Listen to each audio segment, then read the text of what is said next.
all of you joining us here from outside the retreat.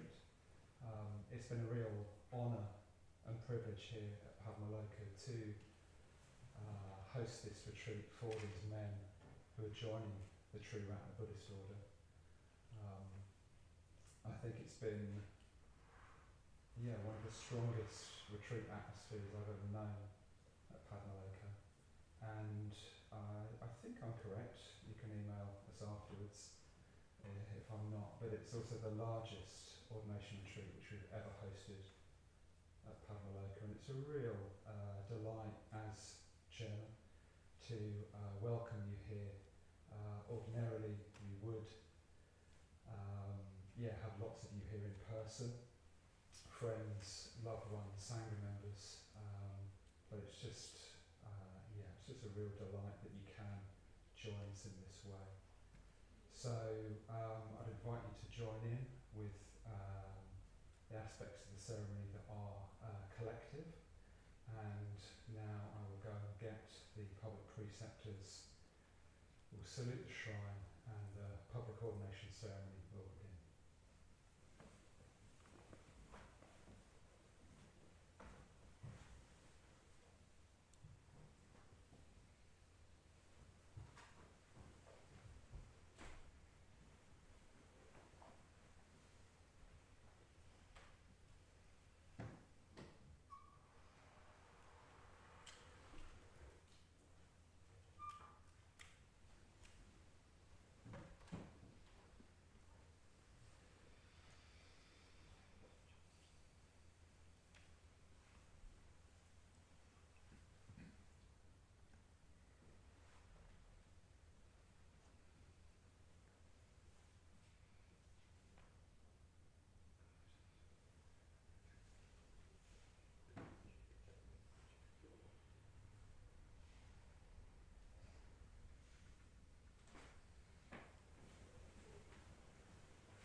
Okay, so you're all very welcome here today to this special ceremony. Welcome to all of you in person, and welcome if you're online as well or at home.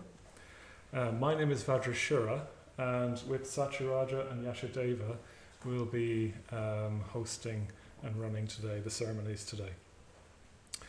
And we're here today to have the public ordination ceremonies of 16 men who are sitting in front of us here. And we're going to witness these 16 men formally and ritually commit themselves to the Buddhist path, to living a Buddhist life. And this day has been coming for a long time. They've been training for many years to come to this point, and they're finally here. It's a very special day. So just really, really lovely to see you all here. So I'll just read out their names so we know who they are. So it's going to be a very special ordination day for Larry, Don, Kevin, Tony, Peter, David, Peter and Gabrielle, Leaf, Giles, Steve, Marcin, Guillaume, Matt, Charlie and Arvid. And it's a very auspicious day to be ordained upon as well, of course, because today is the birthday of the founder of our community, Urgyen Sangharakshita, Bhante as we call him. He would have been 96 today, and it's thanks to him that we're here today, him having set up our community and our order. And I do believe that you're doing the best thing you could possibly do to honour the founder of the order by being ordained today. So it's great to see this happening today. So just to say a bit about what we've been doing, we've been here for almost 2 weeks now in Padmaloka, and when these 2 weeks end on Saturday, we'll be going to Guhyaloka in Spain for a further 10 weeks of retreat. But during these last 2 weeks, Padmaloka have been looking after us very, very well indeed. Thank you to Padmaloka. And we've been meditating, doing rituals, having discussions on the Dharma, dwelling in friendship. And in particular, these men have been spending lots of time with their private preceptors who are also seated behind them and behind me here in the shrine room. And we're joined as well, by the way, by the Padmaloka community. And just a week or so ago, over 3 different nights, each of these men got up and walked out of the shrine room, and they followed the light path to their ordination kuti, so this special space where their private preceptor was waiting for them. And their private preceptor witnessed them in their desire to wholeheartedly and fully go for refuge to the 3 jewels, to really strive for enlightenment and to live their lives accordingly. And they made that decision. They made that decision that they would do this even if nobody else in the world was practicing. Nobody else wanted to do the same thing. And their private preceptor witnessed this and gave them a new name to recognize that, and gave them a new meditation practice. And they've been living with this new name this past week. Nobody knows it but them and their private preceptor. It'll be revealed later this morning, or this afternoon, I'm sorry. And now they're coming to their public ordinations. So the public ordinations represent the fact that they don't have to practice alone. Yeah, they can do this within a context, within an order, within a worldwide Buddhist order that is the Triratna Buddhist order. Yeah. And Bhante has a lovely image for this. He talks about that if the private ordination is you being prepared to close your eyes and step into the dark unknowingly, the public ordination is where you open your eyes and you find that you're surrounded by Sangha. You're surrounded by people who are doing the same thing. You're surrounded by the order. You're here in the midst of the Sangha. And we're here in the midst of the Sangha today, both here in person and online. And the job of all of us here, who are here in person and online, is just to witness, not just, but to witness you doing that again, committing yourself to a Buddhist life. So just to say a bit more about what this means in terms of their commitment to striving for enlightenment. We say in Buddhism that they are committing to going for refuge to the 3 refuges, to the 3 jewels of Buddhism. And these are refuges that in a very uncertain world, they're the only things that can really give us stable ground. They're the only things that will be able to bring us meaning. They're the only things that will be dependable in this world. And they offer meaning and certainty. And the first of these refuges is the Buddha Refuge. So the Buddha Refuge, we have this beautiful Buddha image here representing the Buddha. And the Buddha Refuge represents firstly the man who, through his own efforts, gained enlightenment, gained this state of unlimited wisdom, compassion, energy, beauty, you could say. And he's the founder of the Buddhist tradition and very much revered for that alone.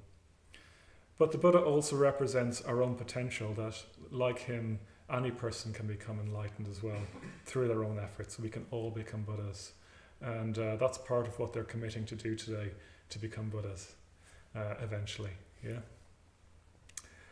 And then the Dharma refuge, the second refuge, is the truth, that upon realizing this truth, we are enlightened. And but it also means all those teachings that lead us on the path to the truth, and to help us realize that truth ourselves, and to transform ourselves to become more and more free.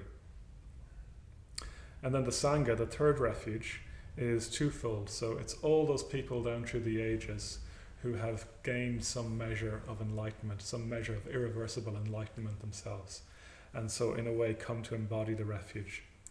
And it's also then the spiritual community that we create, just like we've created a very positive spiritual community these last 2 weeks, but the spiritual community we create here and worldwide, so that we have the friendship and the supportive conditions that we all need to walk the path, and so that anyone who comes to the spiritual community can have those supportive conditions to do the same. And for Buddhists, the three jewels are the deepest human values on which we can base our lives. Yeah, they're the deepest human values, and we go for refuge to them. We place our hearts upon them, and it's just going for refuge to the three jewels that is what makes you a Buddhist. And then, having decided to go for refuge to them, we then express this commitment in our lives. So we express it in the midst of our lives, whatever lives we have. We've all had a pretty simple life these last 2 weeks together. But when we return home, we'll be expressing that commitment in our relationships with our family, with our friends, through our work. Some of us might want to teach the Dharma and communicate it that way. Whatever we do, we'll be expressing that commitment, living it out in our lives. And we are here on this retreat wearing these robes, which you can see us all wearing. These aren't monastic robes. We're not a monastic order as such, but they represent the robes of the order that we're part of, and that we can wear on occasions such as this if we wish.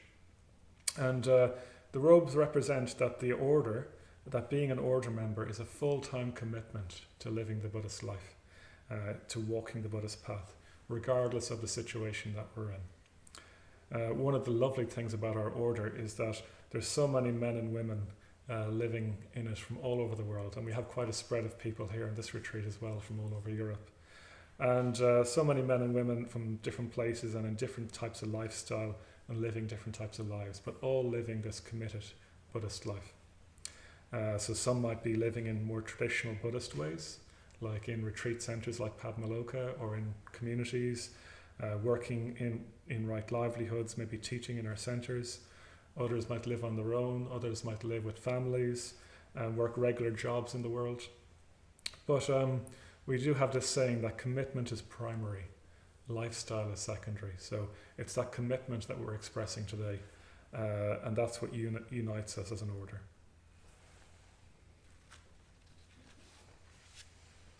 And I should say as well that it's just one ordination for everyone in our order, which is a very nice thing to have as well. So that's all I want to say now.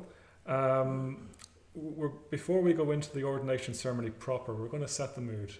And we're going to set the mood by doing a sevenfold puja, which is a Buddhist devotional practice.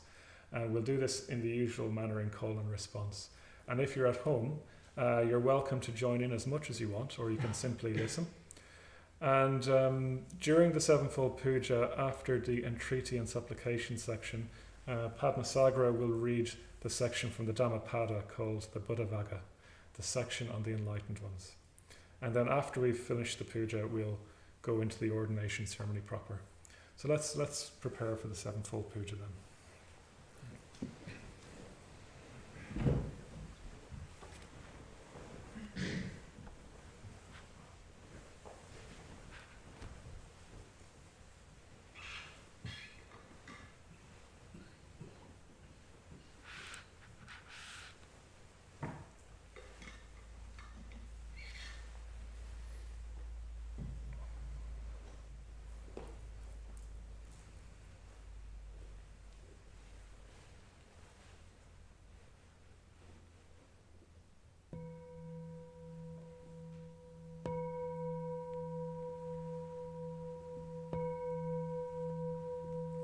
Sevenfold Puja.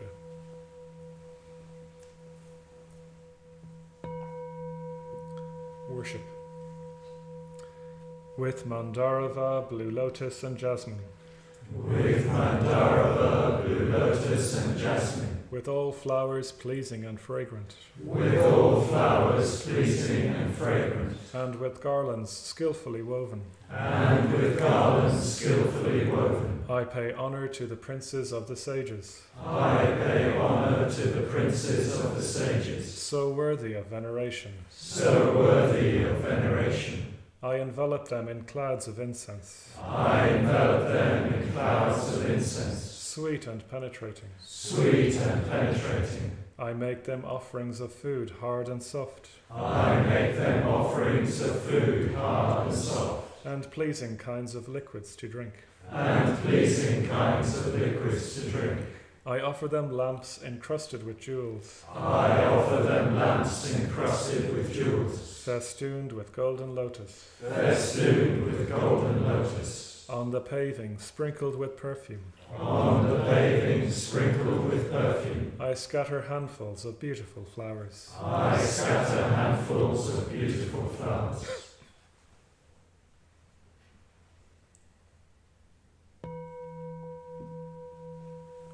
Salutation. As many atoms as there are. As many atoms as there are. In the 1,000,000,000 worlds. In the 1,000,000,000 worlds. So many times I make reverent salutation. So many times I make reverent salutation. To all the Buddhas of the 3 eras. To all the Buddhas of the 3 eras. To the Siddharma. To the Siddharma. And to the excellent community. And to the excellent community.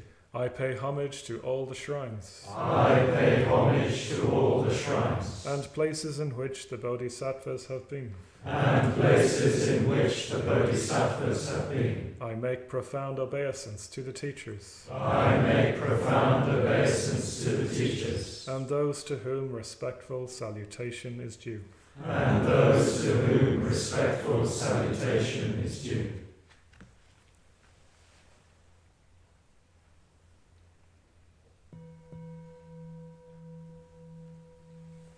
Going for refuge. This very day. This very day. I go for my refuge. I go for my refuge. To the powerful protectors. To the powerful protectors. Whose purpose is to guard the universe. Whose purpose is to guard the universe. The mighty conquerors who overcome suffering everywhere. The mighty conquerors who overcome suffering everywhere. Wholeheartedly also I take my refuge. Wholeheartedly also I take my refuge. In the Dharma they have ascertained. In the Dharma they have ascertained. Which is the abode of security against the rounds of rebirth. Which is the abode of security against the rounds of rebirth. Likewise in the host of Bodhisattvas. Likewise in the host of Bodhisattvas. I take my refuge. I take my refuge. Refuges and precepts in unison. Namo tassa bhagavato arahato samma sambuddhassa. Namo tassa bhagavato arahato samma sambuddhassa. Namo tassa bhagavato Samma Sambuddhassa. Buddhang saranam gacchami. Dhammang saranam gacchami. Sanghang saranam gacchami. Dutiyampi Buddhang saranam gacchami. Dutiyampi Dhammang saranam gacchami. Dutiyampi Sanghang saranam gacchami. Tatiyampi Buddhang saranam gacchami. Tatiyampi Dhammang saranam gacchami. Tatiyampi Sanghang saranam gacchami.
body. With open-handed generosity, I purify my body. With stillness, simplicity, and contentment, I purify my body. With truthful communication, I purify my speech. With mindfulness clear and radiant, I purify my mind.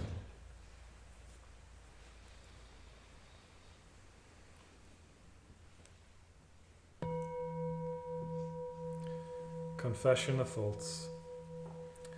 The evil that I have heaped up, The evil that I have heaped up, through my ignorance and foolishness, through my ignorance and foolishness, evil in the world of everyday experience, evil in the world of everyday experience, as well as evil in understanding and intelligence, as well as evil in understanding and intelligence, all that I acknowledge to the protectors, all that I acknowledge to the protectors, standing before them, standing before them, with hands raised in reverence, with hands raised in reverence, and terrified of suffering. and terrified of suffering. I pay salutations again and again. I pay salutations again and again. May the leaders receive this kindly, May the leaders receive this kindly, just as it is with its many faults. just as it is with its many faults. What is not good, O protectors, What is not good, O protectors, I shall not do again.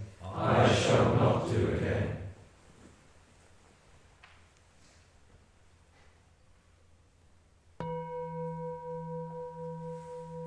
Rejoicing in merit. I rejoice with delight I rejoice with delight in the good done by all beings, in the good done by all beings, through which they obtain rest, through which they obtain rest, with the end of suffering. with the end of suffering. May those who have suffered be happy. May those who have suffered be happy.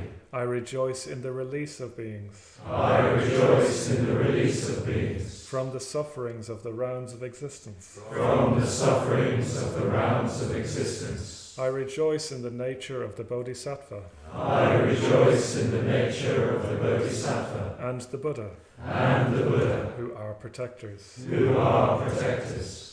I rejoice in the arising of the will to enlightenment I rejoice in the arising of the will to enlightenment and the teaching, and the teaching, those oceans that bring happiness to all beings those oceans that bring happiness to all beings, and are the abode of welfare of all beings. and are the abode of welfare of all beings.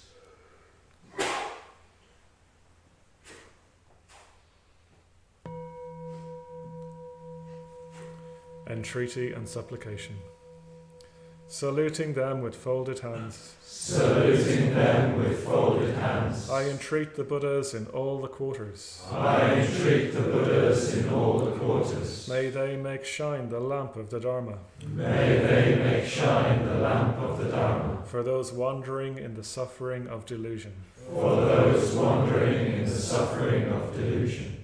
With hands folded in reverence, With hands folded in reverence, I implore the conquerors desiring to enter nirvana. I implore the conquerors desiring to enter nirvana. May they remain here for endless ages, May they remain here for endless ages, so that life in this world does not grow dark. so that life in this world does not grow dark.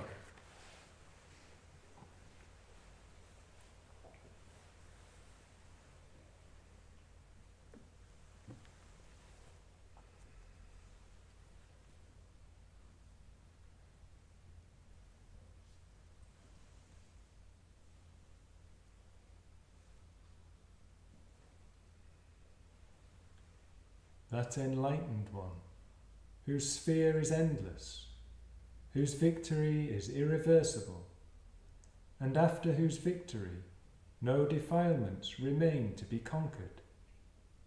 By what track will you lead him astray, the trackless one? That enlightened one, in whom there is not that ensnaring, entangling craving to lead anywhere in conditioned existence, and whose sphere is endless? By what track will you lead him astray, the trackless one? Those wise ones who are intent on absorption in higher meditative states, and who delight in the calm of renunciation, even the gods love them, those thoroughly enlightened and mindful ones. Difficult is the attainment of the human state. Difficult is the life of mortals. Difficult is the hearing of the real truth. Difficult is the appearance of the enlightened ones. The not doing of anything evil, undertaking to do what is ethically skillful, and complete purification of the mind. This is the ordinance of the enlightened ones. Patient endurance is the best form of penance. Nirvana is the highest, say the enlightened ones. No true goer forth from the household life is he who injures another, nor is he a true ascetic who persecutes others. Not to speak evil, not to injure, to exercise restraint through the observance of the almsman's code of conduct, to be moderate in diet, to live alone, and to occupy oneself with higher mental states. This is the ordinance of the enlightened ones. Not even in a shower of money is satisfaction of desires to be found. Worldly pleasures are of little relish, indeed painful. Thus understanding, the spiritually mature person takes no delight even in heavenly pleasures. The disciple of the fully, perfectly enlightened one takes delight only in the destruction of craving. Many people, out of fear, flee for refuge to sacred hills, woods, groves, trees, and shrines. In reality, this is not a safe refuge. In reality, this is not the best refuge. Fleeing to such a refuge, one is not released from all suffering. He who goes for refuge to the enlightened one, to the truth and to the spiritual community, and who sees with perfect wisdom the four Aryan truths, namely suffering, the origin of suffering, the passing beyond suffering, and the Aryan Eightfold Way leading to the pacification of suffering. For him, this is a safe refuge. For him, this is the best refuge. Having gone to such a refuge, one is released from all suffering. Hard to come by is the ideal man. He is not born everywhere. Where such a wise one is born, that family grows happy. Happy is the appearance of the enlightened ones. Happy is the teaching of the real truth. Happy is the unity of the spiritual community. Happy is the spiritual effort of the united. He who reverences those worthy of reverence, whether enlightened ones or their disciples, men who have transcended illusion and passed beyond grief and lamentation. He who reverences those who are of such a nature, who moreover are at peace and without cause for fear, his merit is not to be reckoned as such and such.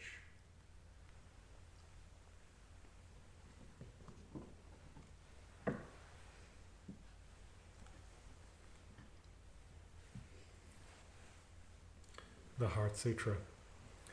The Bodhisattva of Compassion, when he meditated deeply, saw the emptiness of all five skandhas, and sundered the bonds that caused him suffering.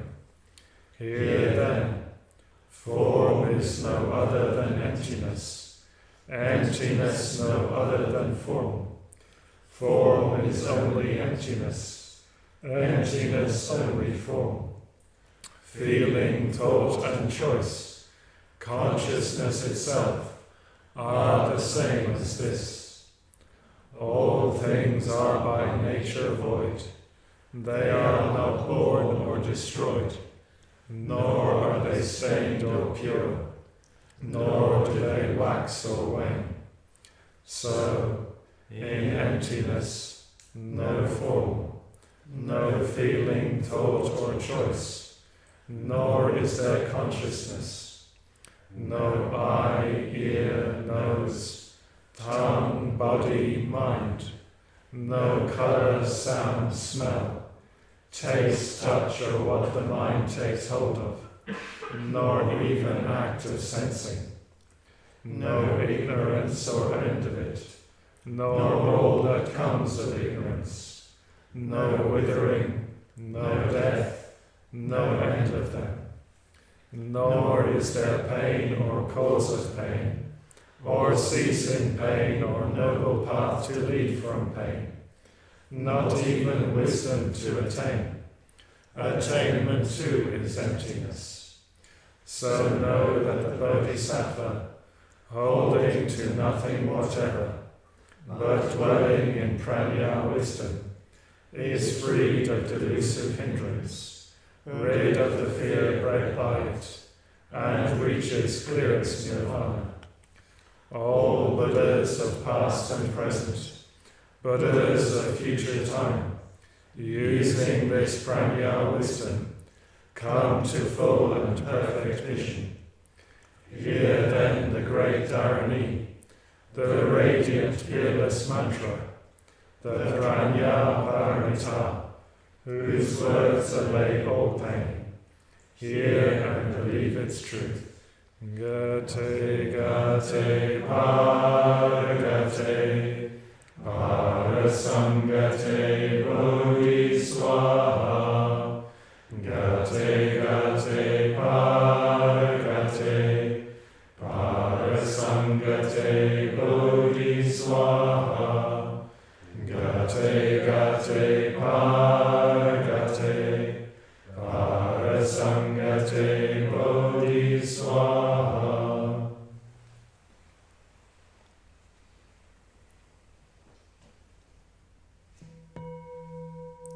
Transference of merit and self-surrender.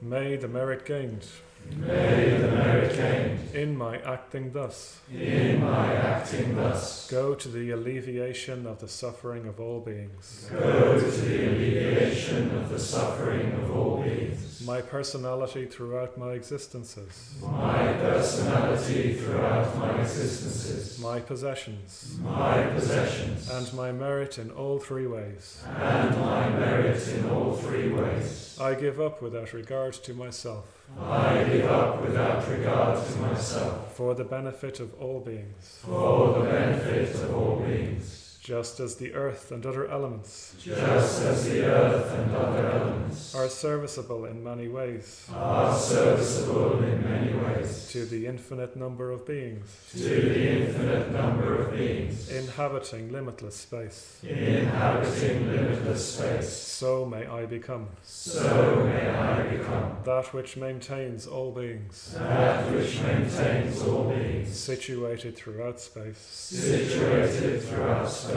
so long as all have not attained so long as all have not attained to peace. to peace.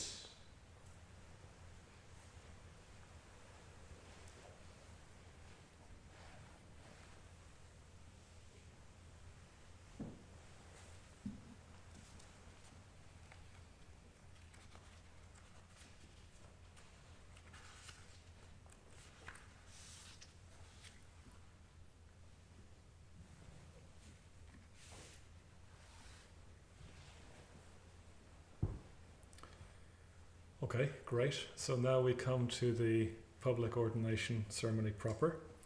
And we're going to start with the ordinands, each of them coming up and offering the three traditional offerings to the shrine. So we're going to ask them to offer a flower, a candle, and a stick of incense to the shrine. And this symbolizes their spiritual receptivity for what's about to happen. Yeah. Just to say a little bit about each of the offerings first. So the flower, so we have these beautiful white flowers here. They're lovely to see. They're very, very beautiful. And soon, in a matter of days, they will wither and die. And life is like that. Life is short. It's of great beauty and great impermanence. And so the flowers represent this beauty and impermanence. And they also represent a call to urgency, to really apply ourselves to our practice and keep practicing. The candle represents the light of wisdom shining in the world, the light of the Buddha's wisdom, and also the light that we light within ourselves when we practice the Dharma, and this light that we can pass on to others. And I hope that you all pass that light on to many others in your order lives. And then the incense represents the fragrance of ethically positive mental states that can spread throughout the world through our actions. So I'm going to ask each of these men to, ask each of the men that I'm publicly ordaining to come forward, and I'll call you by name, and I'll give you the 3 offerings, and you can make them to the shrine. And then Satyaraja will do the same with the men he's ordaining, and Yashadeva as well then. Yep. So first off, I'll ask Tony to come forward.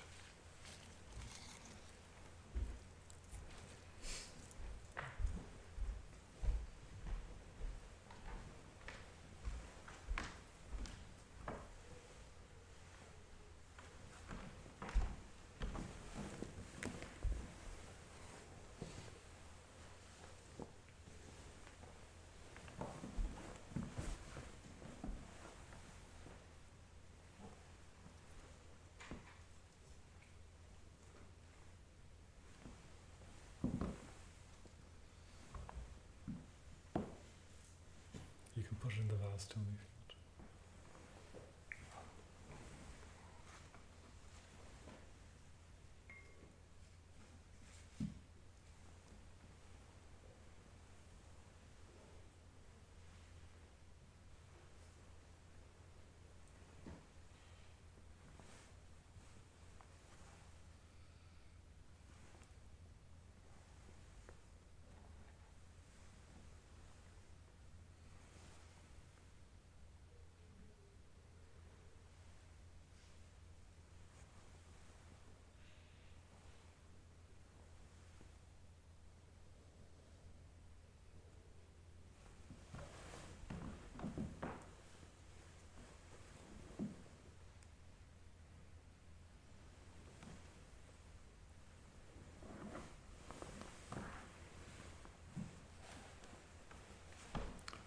Great, so I'll invite Peter White then to come up.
Great, and I'll invite Peter Milton then to come up.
Great, and I'll invite Leaf to come up.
Just light it again, Leaf.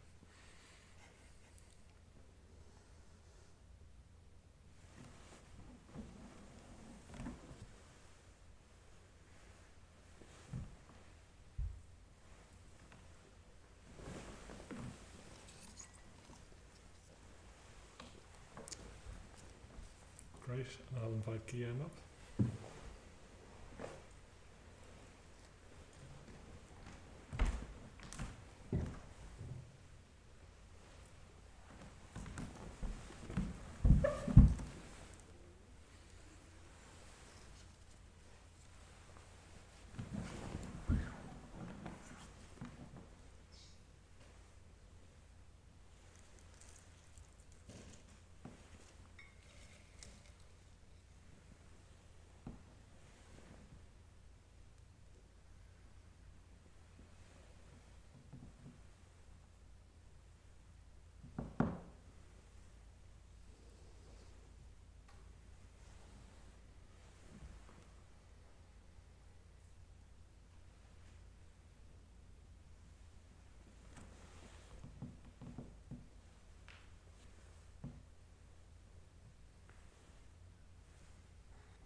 And then finally I'll invite Charlie up.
Great, and I'll hand over to Satyaraja now. Okay, so first of all, Larry, would you like to come up?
David.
Charles.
Now Steve.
And marching.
Good.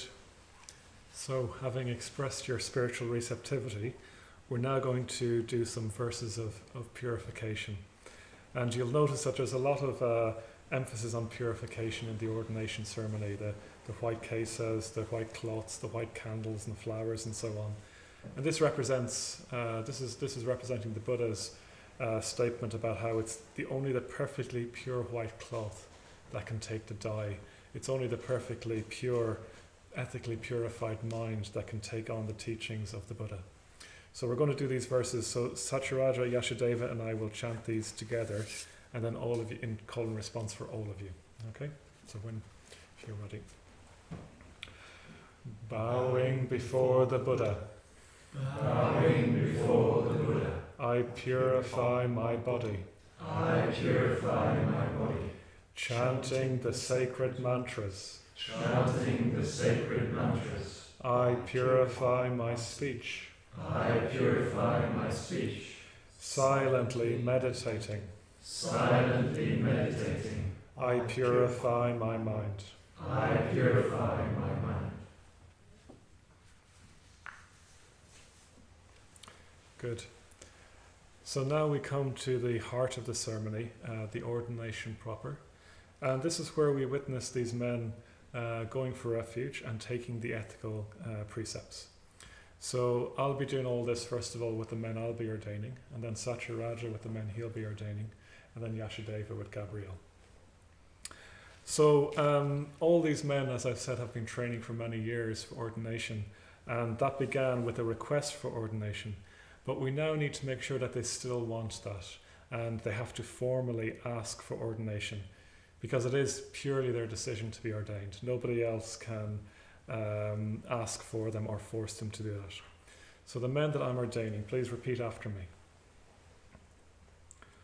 Ahang Bante. Aham Bhante. Ti Saranena. Ti Saranena. Saha. Saha. Dhammachari. Dhammachari. Sangvara. Samvara. Silang. Silam. Dhammam. Dhammam. Yachami. Yachami. Anugaham. Anugaham. Katva. Katva. Silang. Silam. Data. Deta. Me Bante. Me Bhante.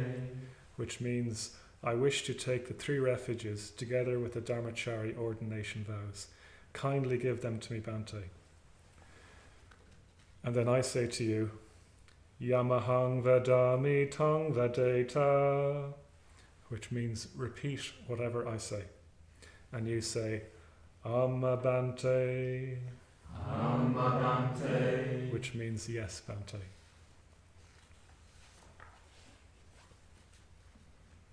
So now we're going to repeat the going for refuge verses and the taking of the 10 precepts. And this is the heart of the whole ceremony, where you're formally and publicly going for refuge, committing yourself to go for refuge to the Buddha, the Dharma and the Sangha. And we'll begin by chanting the refuges, but before we do that we'll also chant the salutations in praise of the Buddha. So we'll be chanting Namo Tassa Bhagavato Arahatu Samma Sambuddhassa, and that's in praise of and in gratitude to the Buddha who started this whole tradition. So just the men I'm ordaining in call and response. Namo Tassa Namo Tassa Bhagavato Arahato Bhagavato Arahato Samma Sambuddhassa Samma Sambuddhassa. Namo Tassa Namo Tassa Bhagavato Arahato Bhagavato Arahato Samma Sambuddhassa Samma Sambuddhassa. Namo Tassa Namo Tassa Bhagavato Arahato Bhagavato Arahato Samma Sambuddhassa Samma Sambuddhassa. Buddhang Saranang Gacchami Buddhang saranang gacchami. Dhammang saranang gacchami. Dhammang saranang gacchami. Sanghang saranang gacchami. Sanghang saranang gacchami. Dutiyampi buddhang saranang gacchami. Dutiyampi buddhang saranang gacchami. Dutiyampi dhammang saranang gacchami. Dutiyampi dhammang saranang gacchami. Dutiyampi sanghang saranang gacchami. Dutiyampi sanghang saranang gacchami. Tatiyampi buddhang saranang gacchami. Tatyampi buddhang saranang gacchami. Tatiyampi dhammang saranang gacchami. Tatyampi dhammang saranang gacchami. Tatiyampi sanghang saranang gacchami. Tatyampi sanghang saranang gacchami. Okay, and now comes a very important question for you. Ti sarana gamanang sampunang. So this means, are the 3 refuges complete? Have you gone for refuge completely and fully? And which you reply, Amma Bhante. Amma Bhante. Good. Okay, so we'll continue by witnessing you chanting the 10 precepts now. And we'll start off with them in their, what we call their negative form, which is the expression of how we behave very practically in day to day, particularly what we are trying to avoid or abstain from. So again, repeat after me and call in response. Panatipata.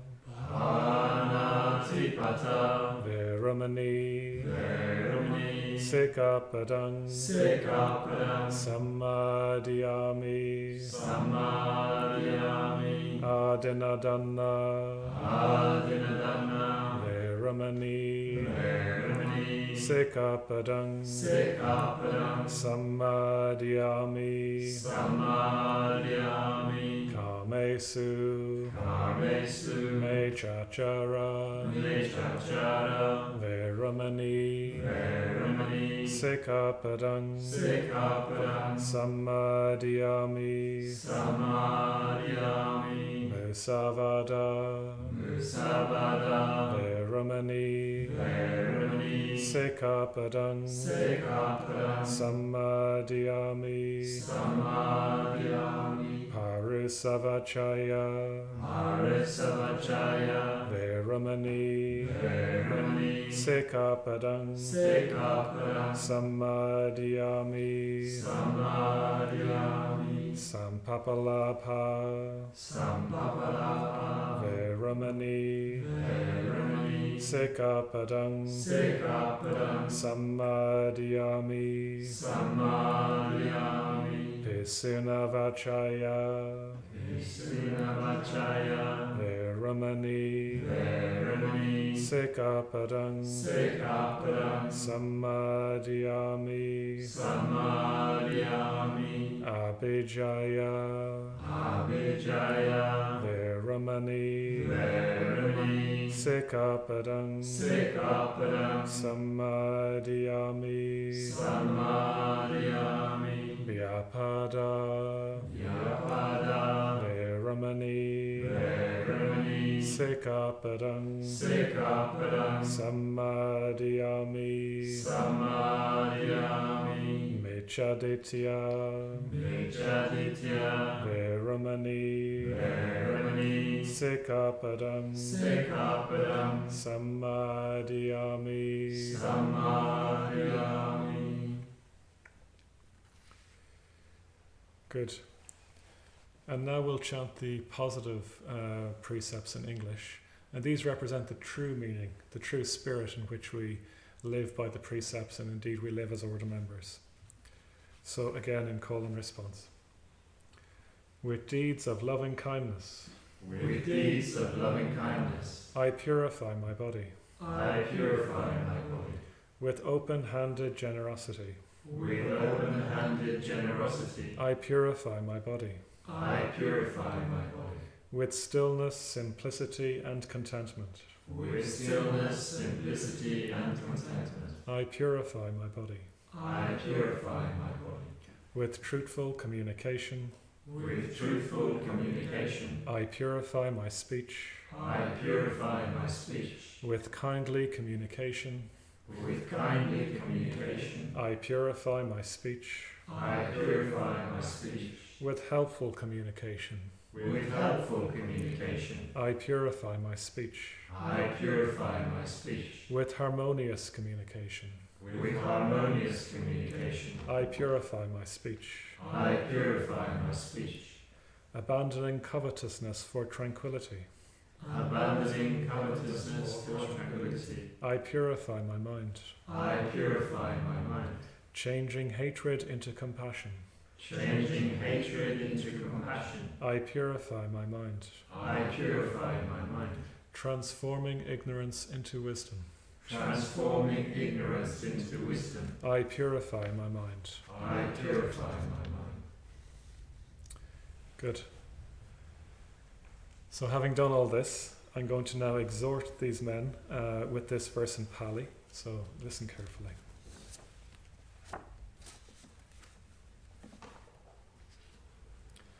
Tisaranena saha dhammachari sangvara silang dhammang sadukang surakitam katva apamadena sampadeta, which means, having well observed the 3 refuges and the Dharmachari ordination vows, with mindfulness strive on.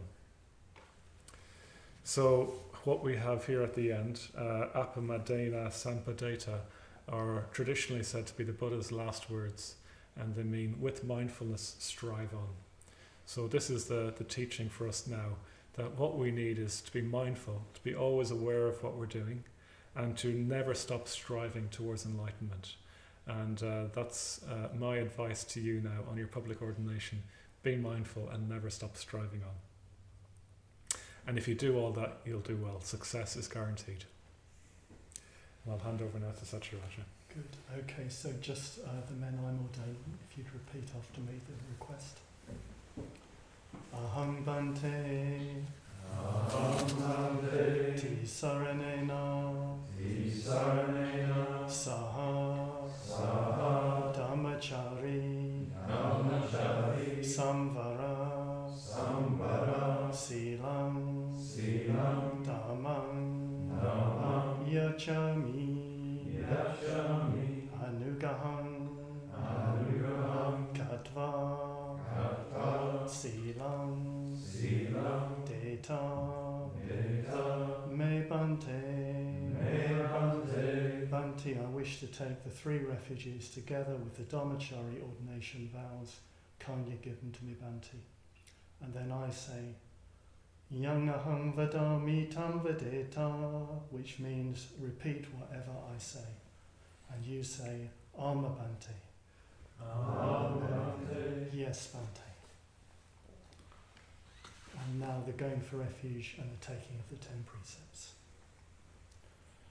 Namo tassa. Namo tassa. Bhagavato arahato. Samma sambuddhassa. Namo tassa. Bhagavato arahato. Samma sambuddhassa. Namo tassa. Bhagavato arahato. Samma sambuddhassa. Buddhang saranang gacchami. Dhammang saranang gacchami. Sanghang saranang gacchami. Dutiyam Dutiyampi Buddhang Saranang Gacchami. Dutiyampi Buddhang Saranang Gacchami. Dutiyampi Dhammang Saranang Gacchami. Dutiyampi Dhammang Saranang Gacchami. Dutiyampi Sanghang Saranang Gacchami. Dutiyampi Sanghang Saranang Gacchami. Tatiyampi Buddhang Saranang Gacchami. Tatiyampi Buddhang Saranang Gacchami. Tatiyampi Dhammang Saranang Gacchami. Tatiyampi Dhammang Saranang Gacchami. Tatiyampi Sanghang Saranang Gacchami.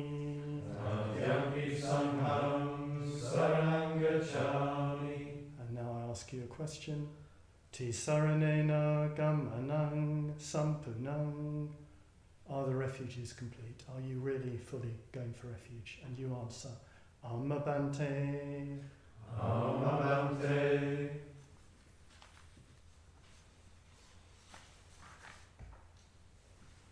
And then follow the precepts first in a negative form and then in a positive form in English. Panatipata. Panatipata. Veremini. Veremini. Sekapadam. Sekapadam. Samadhyami. Samadhyami. Adinadana. Adinadana. Veremini. Veremini. Sekapadam. Sekapadam. Samadhyami. Samadhyami. Kamesu. Kamesu. Mechachara. Mechachara. Veremini. Veremini. Sekapadam. Sekapadam. Samadhyami. Samadhyami. Musavada. Musavada. Veremini. Veremini. Sekapadam. Sekapadam. Samadhyami. Samadhyami. Parisavachaya. Parisavachaya. Veremini. Veremini. Sekapadam. Sekapadam. Samadhyami. Samadhyami. Sampapalapa. Sampapalapa. Veremini. Veremini. Sekapadam. Sekapadam. Samadhyami. Samadhyami. Pisunavachaya. Pisunavachaya. Veremini. Veremini. Sekapadam. Sekapadam. Samadhyami. Samadhyami. Abhijaya. Abhijaya. Veremini. Veremini. Sekapadam. Sekapadam. Samadhyami. Samadhyami. Vyapada. Vyapada. Veremini.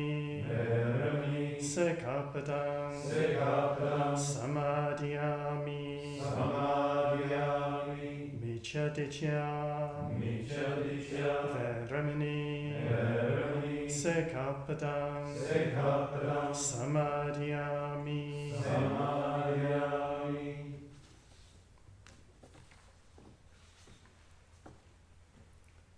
With deeds of loving kindness, With deeds of loving kindness, I purify my body. I purify my body. With open-handed generosity, With open-handed generosity, I purify my body. I purify my body. With stillness, simplicity, and contentment, With stillness, simplicity, and contentment, I purify my body.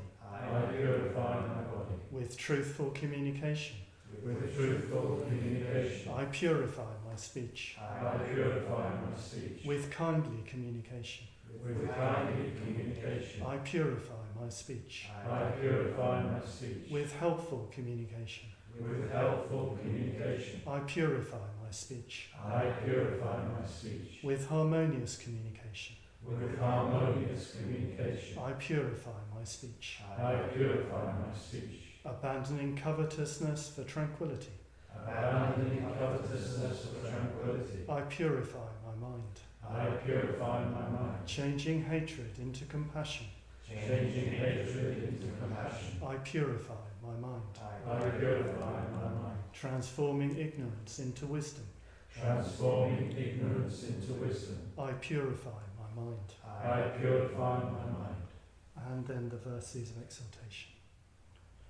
Tisaranena saha dhammachari samvara silang dhammang sadukang surakitam katva apamadena sampadeta. Having well observed the 3 refuges and the Dhammachari ordination vows, with mindfulness strive on.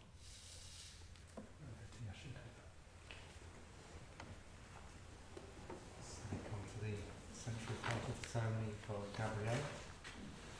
So, first of all, there's the request, so say after me.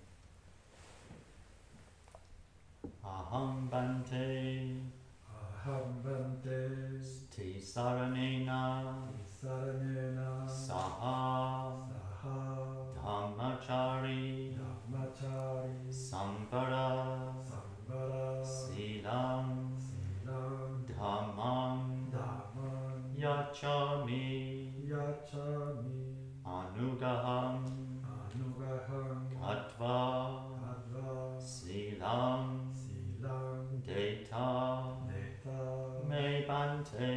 Mevante. I wish to take the 3 refuges together with the Dharmachari ordination vows. Kindly give them to me, Bante. And then I say, Yanaham Vandami Tam Vedeta. And that means, please repeat whatever I say. And you say, Ama Bante. Amavante. Yes, Bante.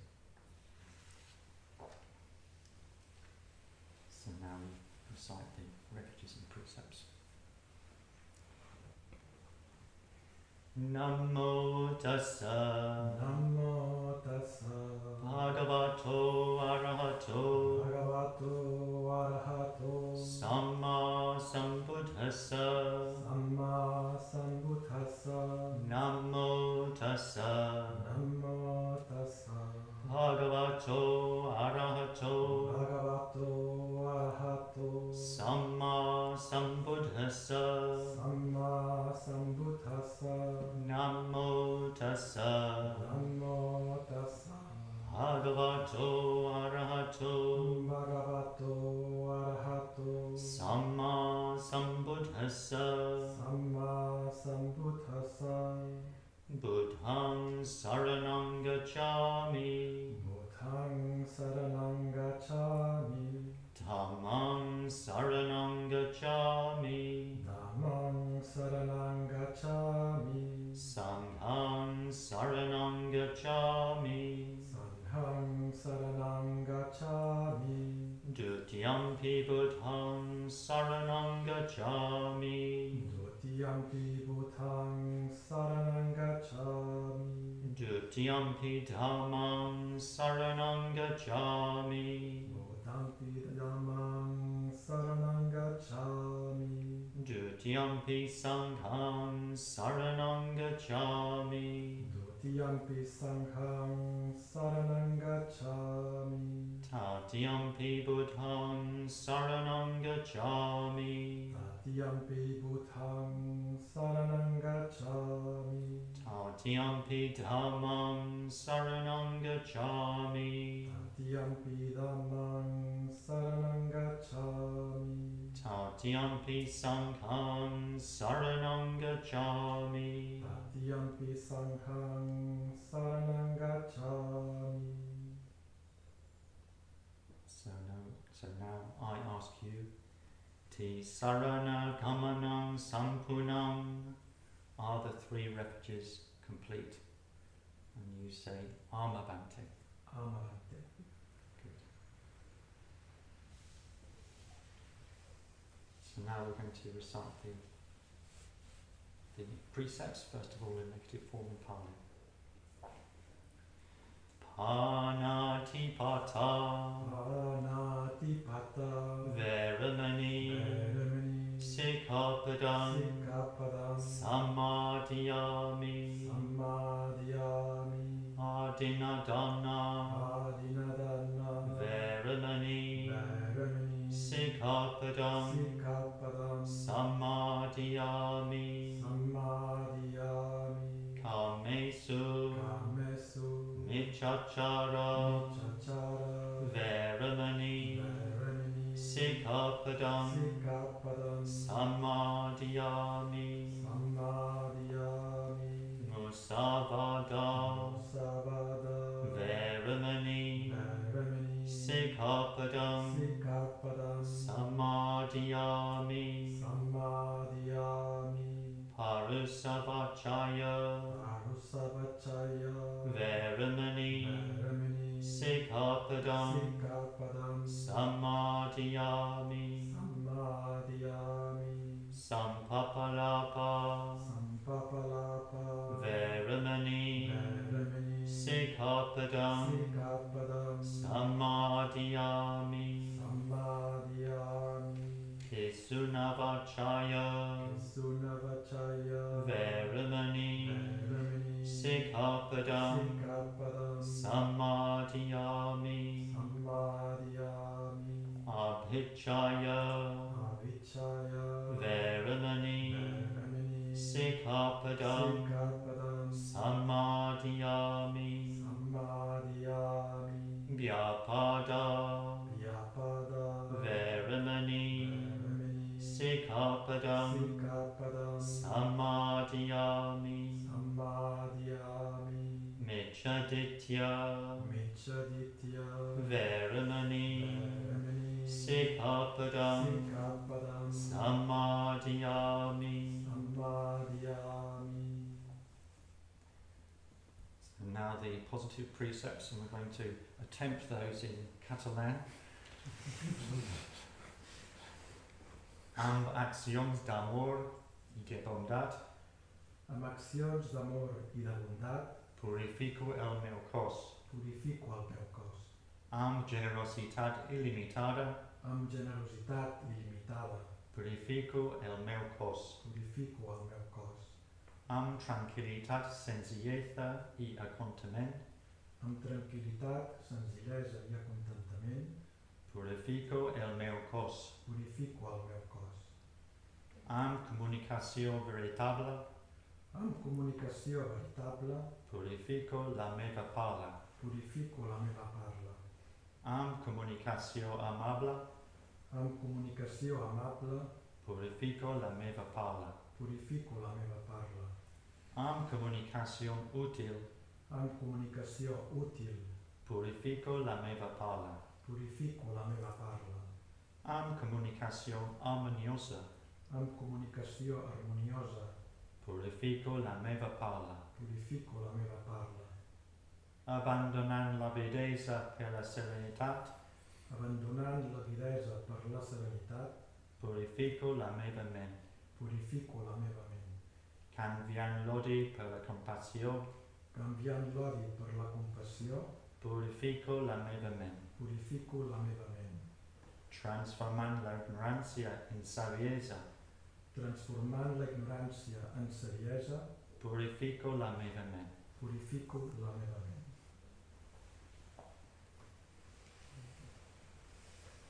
Now the exhortation. Tisaranena saha dhammachari sambara silang dhammam sadukam sarukitam katva apamadena sampadeta. Having well observed the 3 refuges and Dharmachari ordination vows, with mindfulness strive on.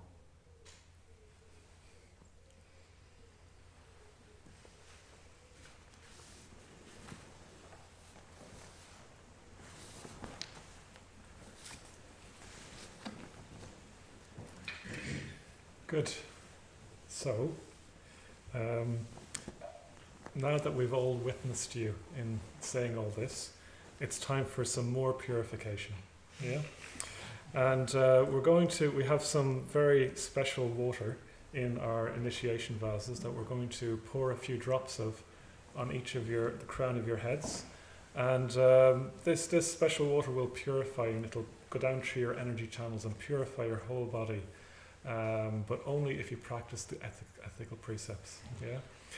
So and it keeps working only if you practice the ethical precepts. So we're going to. I'm going to invite all my men up first, one by one, and then Satyaraja will do the same, and then Yashadev will do the same. So Tony, if you want to come up and kneel in front of me here.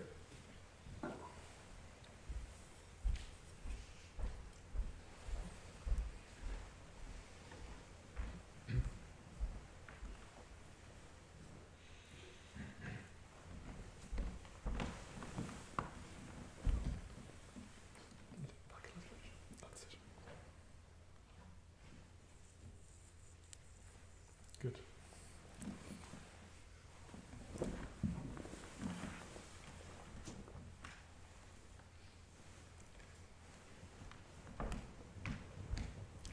Now Peter.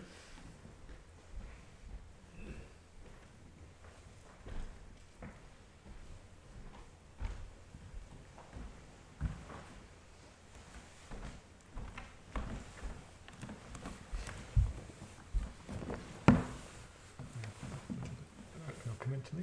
Yeah, that's it.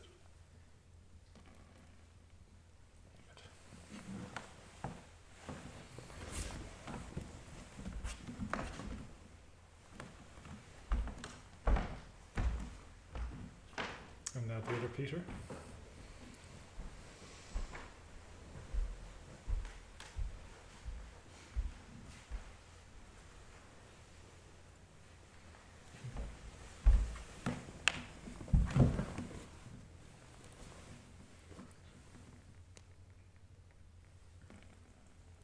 Good.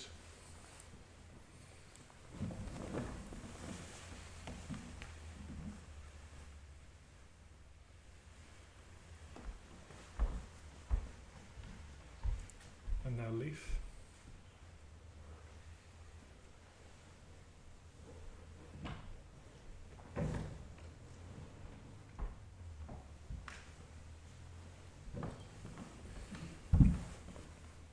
Great. Can you lean back a little bit? Yeah, no, tilt your head back. No, yeah, that's it.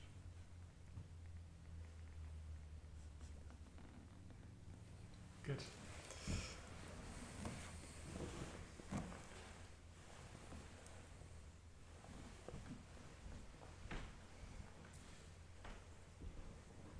And now Guillaume.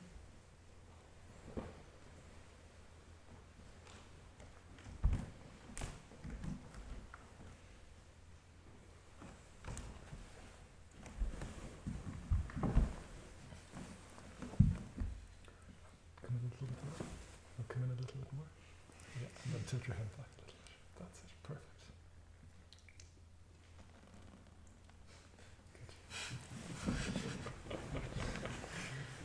You needed a bit extra.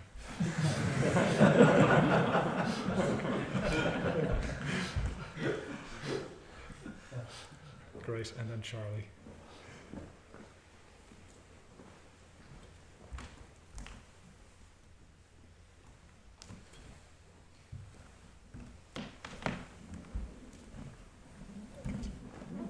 Let's move over here a little bit. Charlie. Great. And then lean back your head a bit. No, the other way. Great, that's it. Good.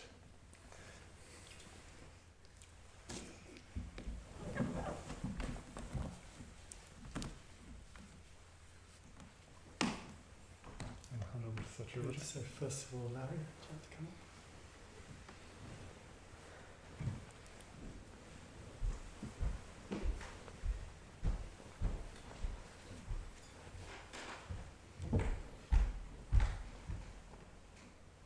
Come in nice and close. Tilt your head back. That's it, perfect. Great.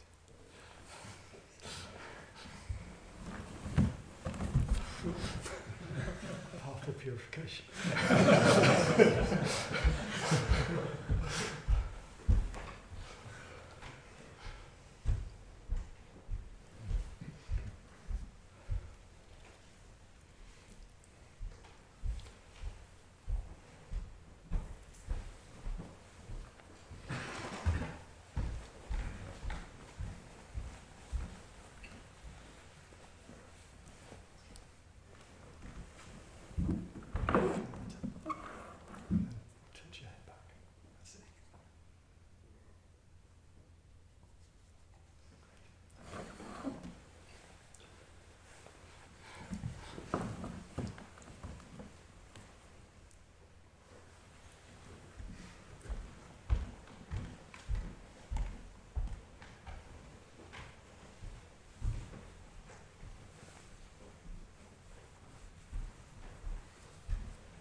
watching.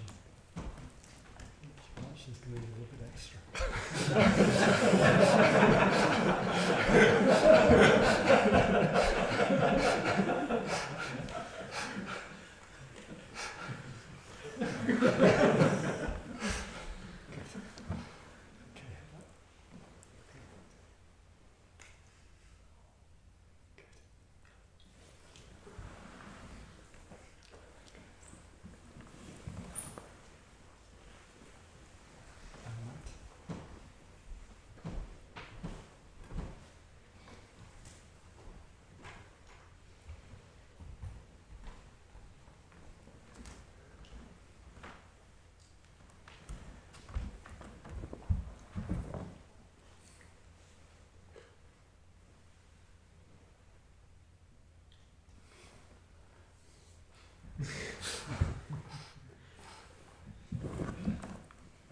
And of it.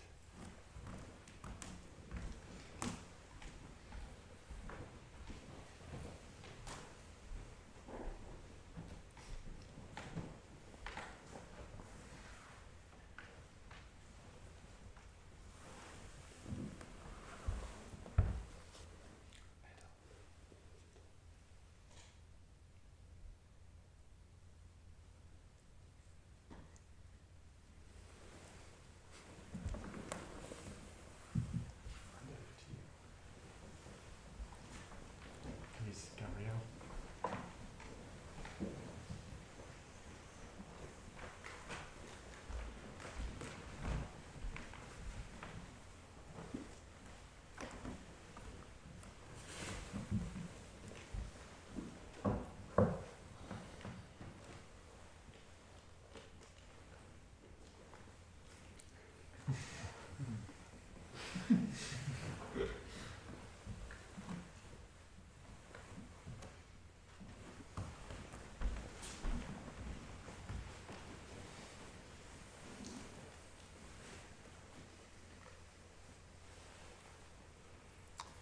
Great.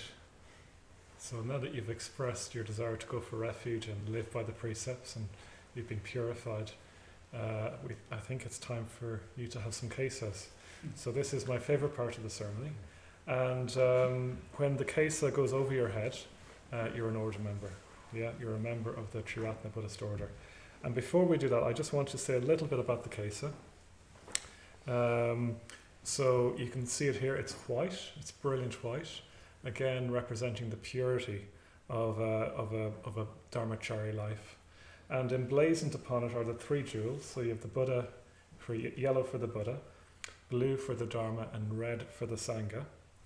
And you have them seated on a white moon mat, again representing purity, and on a red lotus, the red lotus of the heart, you could say. And then they're surrounded by flames, because the Dharma life is an active life. It's a dynamic life, and it's a life in which we're always burning up impurities and bringing positive states of mind into being. So that's the Dharmachari life summed up on the kesa. So we'll do this in the usual order. So Tony, I'll invite you first.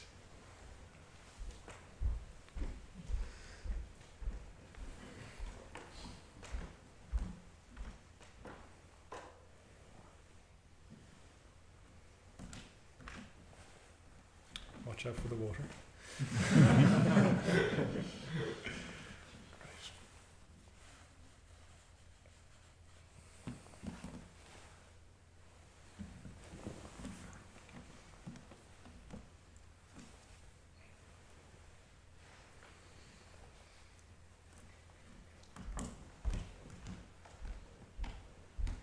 And I'll invite Peter then.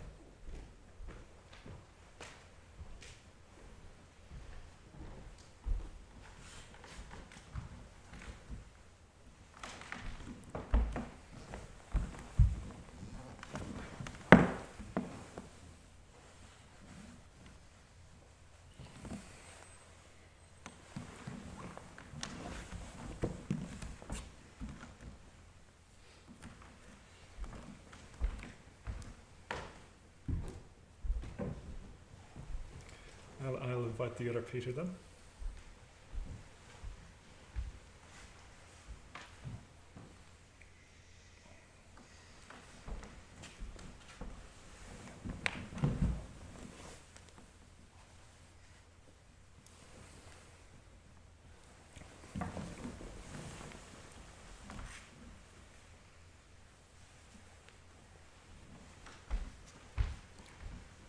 that leaf.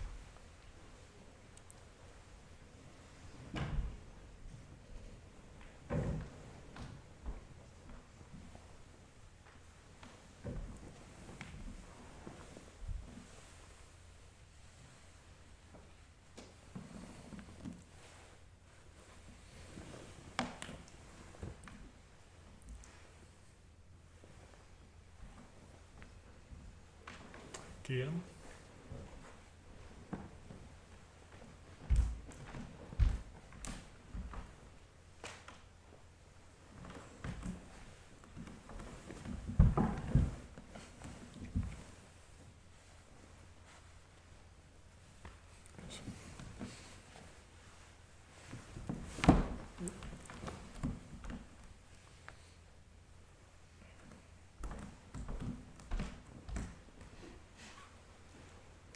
And Charlie.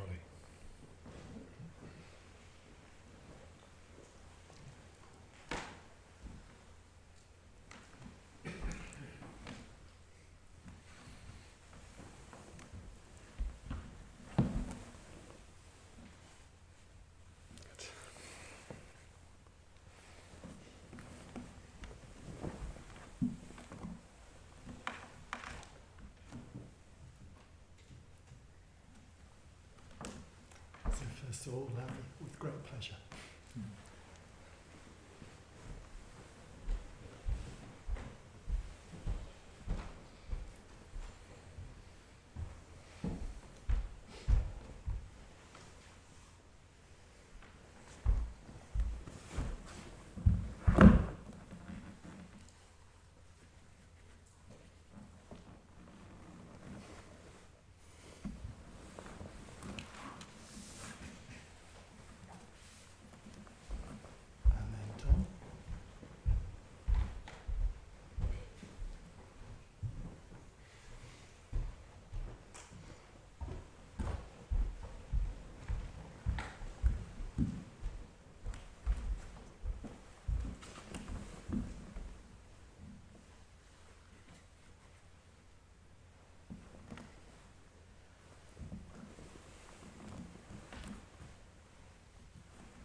Gabrielle, please.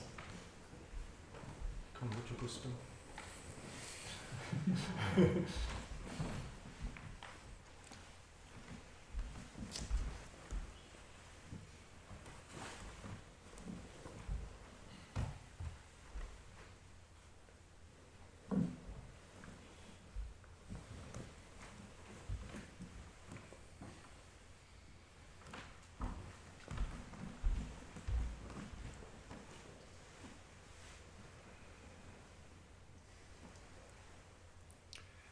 Good, good. It's very good to see them here with their cases. Very, very good. They've been feeling underdressed. And now we have these 16 wonderful new order members in our order. And it's the culmination of so much work on their part and all their spiritual friends. So sadhu to you all.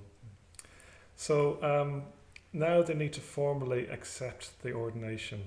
And we'll do this in call and response. And these 4 acceptance verses really do contain the essence of ordination. They're very, very important. And when we go to Guhiloka, we're going to be studying these in much more detail as well. So the 3 of us will chant them together, and you all respond in call and response. With loyalty to my teachers. With loyalty to my teachers. I accept this ordination. I accept this ordination. In harmony with friends and brethren. In harmony with friends and brethren. I accept this ordination. I accept this ordination. For the attainment of enlightenment. For the attainment of enlightenment. I accept this ordination. I accept this ordination. For the benefit of all beings. For the benefit of all beings. I accept this ordination. I accept this ordination. Great. I think I had the old version there. I think it still works though, does it? Better to companions perhaps. Okay, yeah. Great. So, we're nearly there. But before we hear all your new names, we're going to have a short break. So we're going to have a 10-minute break. So let's be back ready to go in 10 minutes at 5:25, and then we'll get to hear all your new names. Okay? So 10-minute break.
We're a little early, so we're just going to wait another moment or two for anyone online who might want to hear the names and miss out.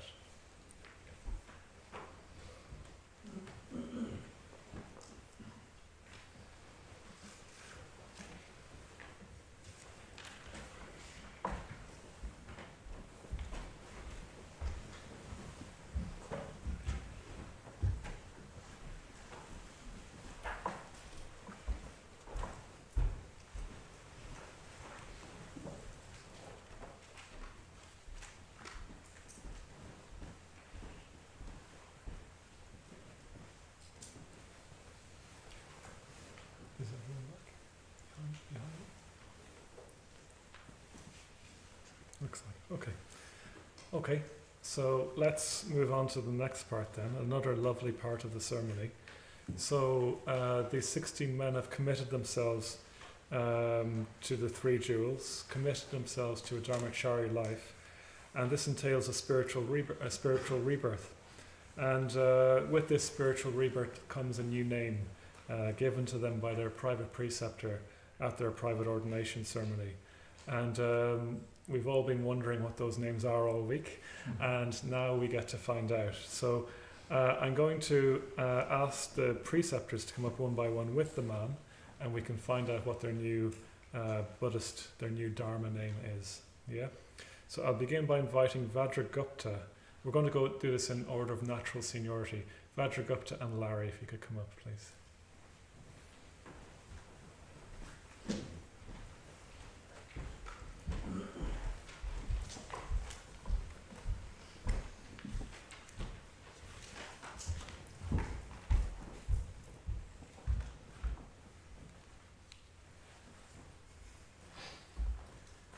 Great. So he who was Larry is now Sukema. Sukema.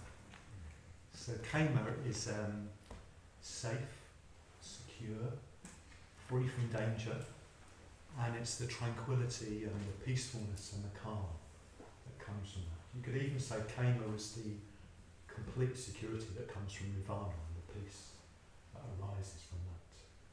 And Su, so Sukema, Su is completely or totally or fully or something like that. So Sukema is he who is very peaceful, or he who is completely tranquil, completely secure. So those of you who know Sukema know that he's had an incredibly full, creative, rich life. He's done many, many things. He has many, many passions and interests. He's done loads of projects. He's got all sorts of talents and achievements. And arising from that, he's got a huge circle of connections and friendships and networks that he's part of. He's really lived a very rich, very creative life. And he's got loads of energy. I mean, when you guys get to Gikuloka, give him a race to the top of the ridge. He'll get there quicker even than the youngest of you. He's got so much energy. Yeah? And he's really made something of his life and of himself. But as his life has gone on, he's more and more been drawn to the Dharma. More and more then been drawn to Sri Ratna and to being ordained and to the order. And I think what that's about is there's something more that he's been searching for, something more that he's been looking for, which is a kind of depth and a kind of stillness and serenity that comes from that depth. You know, not always needing to be doing things and achieving things, but trying to find a deeper serenity and peacefulness. Yeah. So his name, Sukema, is a reminder of him to that, a reminder to keep orientating his life to the three jewels, keep orientating his life to that deeper stillness, deeper peacefulness, deeper serenity. Yeah. And the kind of paradox that is, if he does that, it might involve doing less in certain kind of outward ways, but it won't mean less creativity. Actually, from that stillness will come more creativity, more beauty, more poems. Who knows what will come? The more Sukema he becomes, the think maybe some surprises. Yeah. So, yeah, and in a way, I think that's one of his qualities. He's 77 and he's still up for change. He still wants to grow. He still wants to be transformed, and he's still open to new discoveries and the unexpected, which is really quite something, I think. Yeah. So well done on getting into ordination. Welcome to the order, Sukama.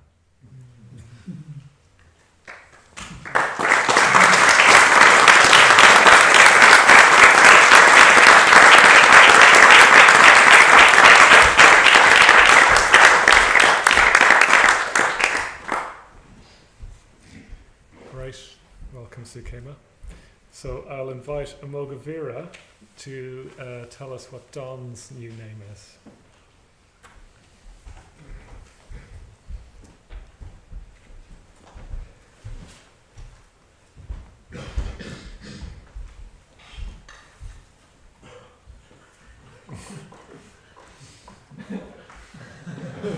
We have these at down at Puja.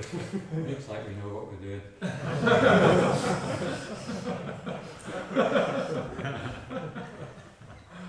So, it's my great pleasure really to introduce, welcome to the order, the former Dawn. One of the things that happens as you get to know someone is that more and more qualities reveal themselves, and that's certainly been the case with the ex-Dawn. So I kind of needed a name that embraced many qualities. So Dawn has become Dyer Jyoti. So Dyer is a very rich word in Sanskrit. It can mean steady, constant, resolute, brave, courageous, energetic, calm, self-possessed, gentle, and even well-bred, apparently. That's Pranya Dyer about that. So all of these qualities I can see in Dyer Jyoti. So I'm not going to go through them all. But I'm just going to pick out three. Firstly, perhaps the standout quality is steadiness. Dyer Jyoti is steady and constant in everything that he does.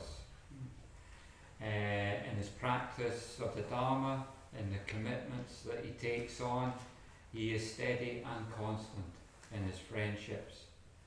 And because of this steadiness, you can rely on Dyer Jyoti. He is loyal and always willing to help and be of service. Now, secondly, he is brave. Now, Dyer Jyoti seems surprised when I picked this quality out. But being brave isn't the same as being fearless. It's about feeling the fear and anxiety and doing it anyway. And Dyer Jyoti does this. He doesn't let trepidation get in the way of stepping forward, which he does in his local community, taking on responsibilities there at the Glasgow Buddhist Centre, and certainly my experience of working with you on retreats. Perhaps the loveliest Dyer quality that I enjoy is your gentleness. Dyer Jyoti is a gentleman with a warm and friendly presence. And along with the gentleness go the qualities of kindliness, sensitivity and unassumingness, which really just make him a pleasure to spend time with. So Jyoti means radiance. I've never seen Dyer Jyoti dull-eyed. He always has a twinkle in his eye, or a kind of steady, earthy sort of glow about him, like the gently glowing embers of a fire. So when Dhirajyoti is living his Dhira qualities, whether with steady practice of the Dharma, taking on a challenge, or gently delighting in the natural world which he loves, the embers fire up into a brighter radiance, and he becomes Dhirajyoti, he whose Dhira qualities make him radiant, he whose steadiness, bravery and gentleness make him radiant.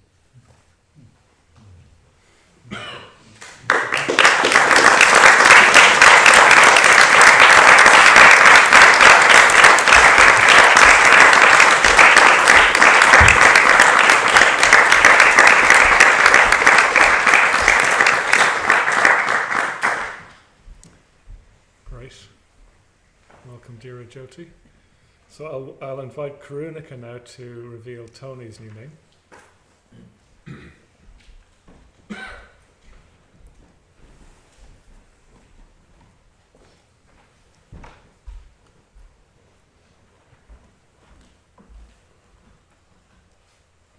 So Tony becomes Stira Mitra, he who's a steadfast friend. Stira is a wonderful word. It means steady, firm, stable, strong. And Mitra is a wonderful word as well. Of course, it means friend. For those who know Tony, you'll know that he's, or the ex-Tony, that he is an unassuming man who does not draw attention to himself. But he is quietly reliable and dependable. Once he's committed himself to something, he's quite imperturbable. I've never seen Tony angry, and he isn't someone who abides in criticism of other people or life. He's a thoughtful and generous man who shares his gift for kindness and friendship with a surprisingly wide range of people, both within the Sangha and outside of the Sangha. I've seen these qualities at work in Tony's life in various ways. An unobtrusive commitment to our local Sangha, where he, for a number of years, has helped on a regular basis, arriving early to set up the shrine room, and more recently taking on the slightly more daunting task of the tech for the online Sangha evening. More significantly, in seeing Tony caring for his partner over 15 years or more, until her death in 2015. During Wendy's illness, there were times when things were very, very intense, and she was completely dependent upon Tony. There was no way out for him, no weekends off, no days off. He just had to be there for her. Or he, of course, could have chosen not to be, but he chose to be there. And in so doing, proved himself to be completely dependable and reliable, and the truest of friends. So the Dharma is totally dependable. It's always there for us. And the truest of friends is, and of course our greatest Kalyana Mitra, is the Buddha. So Tony's task now is to allow the light of the practice, of his practice, to infuse the gifts he already has in abundance, so that his steadfastness is anchored in the Dharma, and his friendship informed by the transcendental wisdom that we call enlightenment. So Tony becomes Stira Mitra, steadfast, firm, stable, strong friend.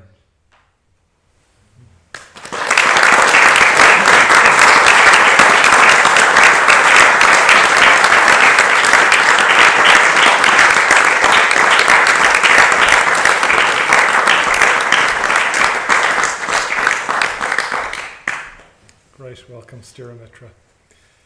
So I'll invite Kamika then and Kevin.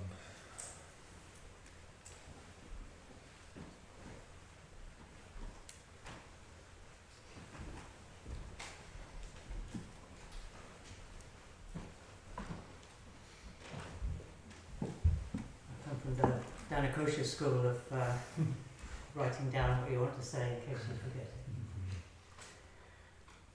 I'm really delighted to welcome Shraddhavan to the order.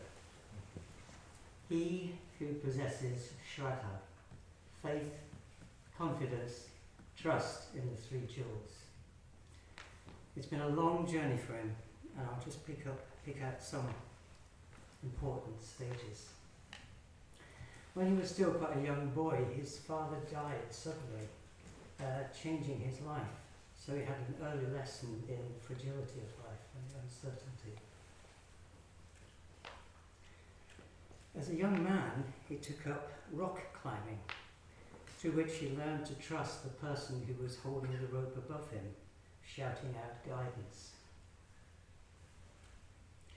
This led to a trip to Nepal, where he encountered a Buddhist culture and a huge rock painting of Padmasambhava. A seed was planted. Some years later, he discovered the Edinburgh Sangha and made the 1.5-hour journey each way, at least once a week, for 12 years. The only reason he stopped was because a new Sangha was forming on his doorstep, literally on his doorstep, 2 minutes walk away.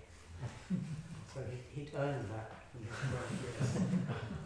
For the last 10 years, he's turned up faithfully every week to the 5 Sangha and has gradually taken on more and more responsibility. He's seen by many as a kind of older brother and is now our first homegrown order member. Descriptions of him by members of the Sangha include humble inspirer. Lost my place.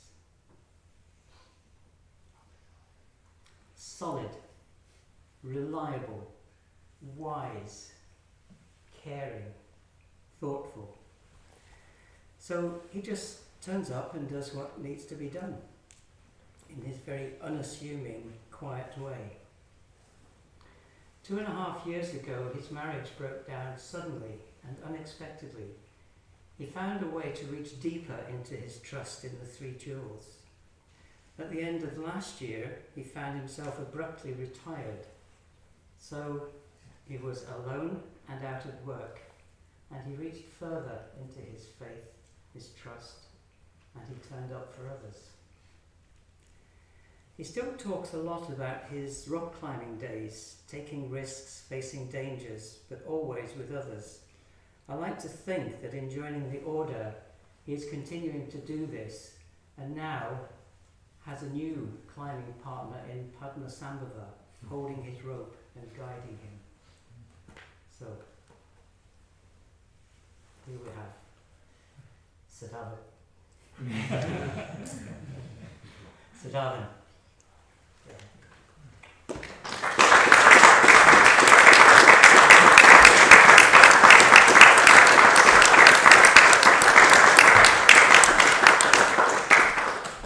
Welcome, Shraddhavan. So I'll invite Jnanavacha now to tell us what Peter White's new name is.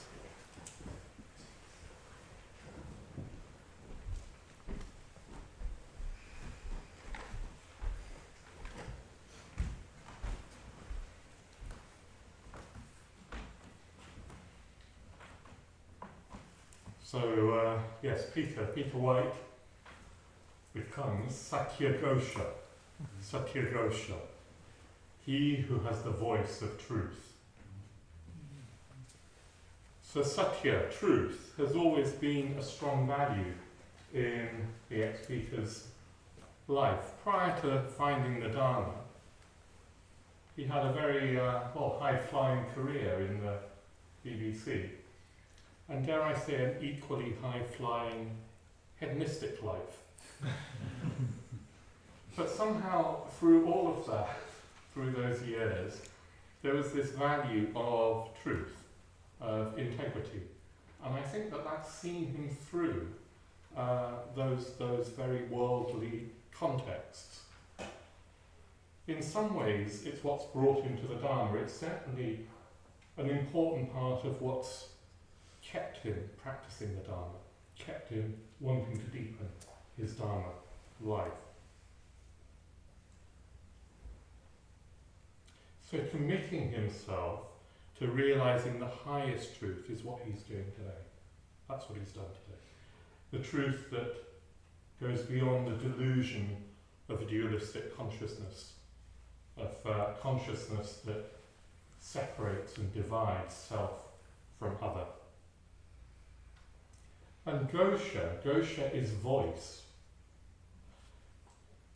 Satyagosha has a beautiful singing voice. For many years he was part of an acclaimed semi-professional choir. And this is significant in his life, in that it was a response to beauty, which again guided him through a worldly life that might not have led to this point, this response to beauty. And in his name, it's a reminder to stay in touch with beauty, even to see beauty as a path to truth. Gosha in his name is also symbolizing the principle of communication. It's the active dimension of his name. And not just any communication, such as he was doing in the BBC, but communication that helps to create Sangha, spiritual community. And that will require courage to speak the truth. And speaking the truth is not an easy endeavour. I'd like to just read a little bit from Bante's lecture on perfect speech, where he describes how difficult it is to speak the truth.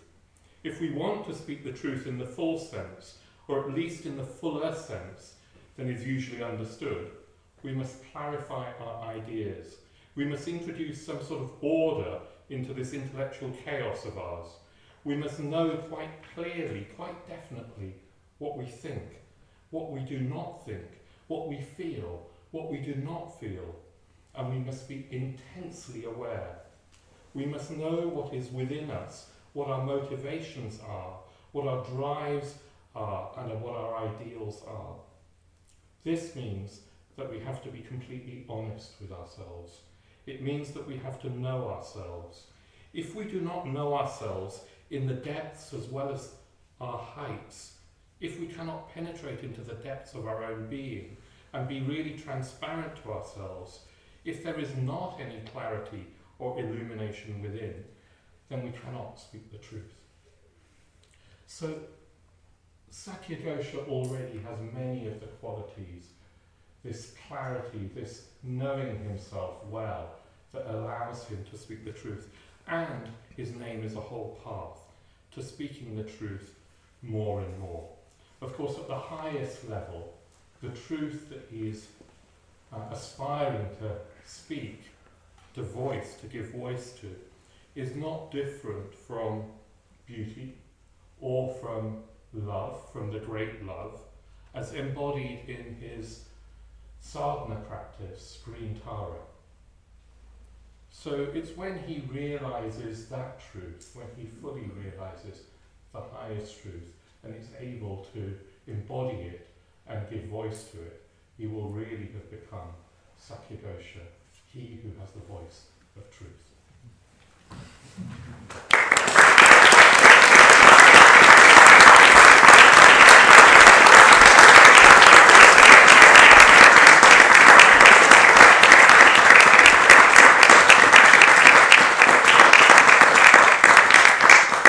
Right. Great. Welcome, Satyagosha, to the order. And then I'll invite Jinapalata to tell us David's new name.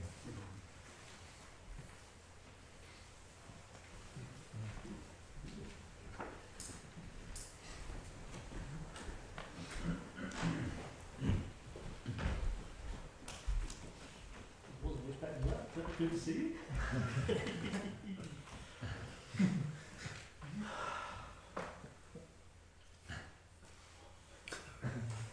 In some ways, David's really familiar to us, isn't he? A very capable man. But he's changed quite a lot of late, hasn't he? The way he looks. But also, over this time, inside.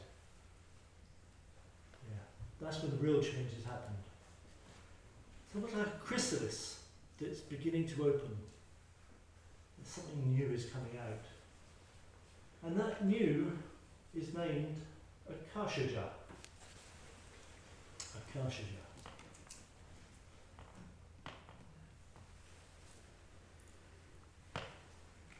Someone who is born from the sky, born of the qualities of the sky. Not the grey sky we've got round here. Not the grey sky we've got here at the moment, but the blue sky. Blue sky of Shunyata. The blue sky that our sadhanas appear in.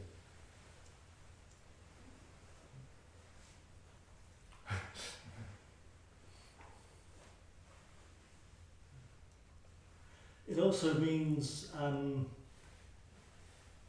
Akasha meaning space. The elements of the stupa, the final element at the top is the space element, the scintillating jewelled drop. And so you can bear that in mind when you think of this man, scintillating jewelled drop. But primarily, Akashaja, born of the qualities of the sky. So each time we call you, it reminds yourself that you have that innate quality to manifest Shunyata, to experience it fully. And also, when we call him, it reminds us that we have that as well. We have that potential. So a double reminder. I can't remember where it was, but somewhere, one of these Bhante things, yeah? Bhante said about we should have roots in the sky. And that stayed with me for years, that little aphorism, that we need roots in the sky. So, let's see what comes out of this chrysalis. There's beginnings to showings of, it's got some white in it, the white of Vajrasattva. Let's see over the years Akasha's qualities in the order. It's been a delight walking with you on this journey.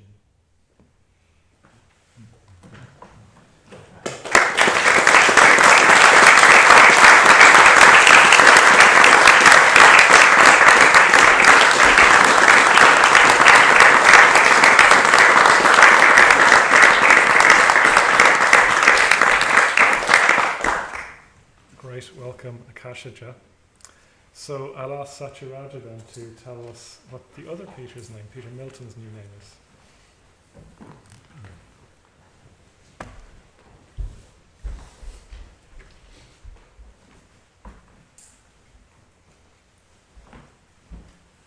So, first thing I want to say is I'm just very, very pleased that you're ordained now.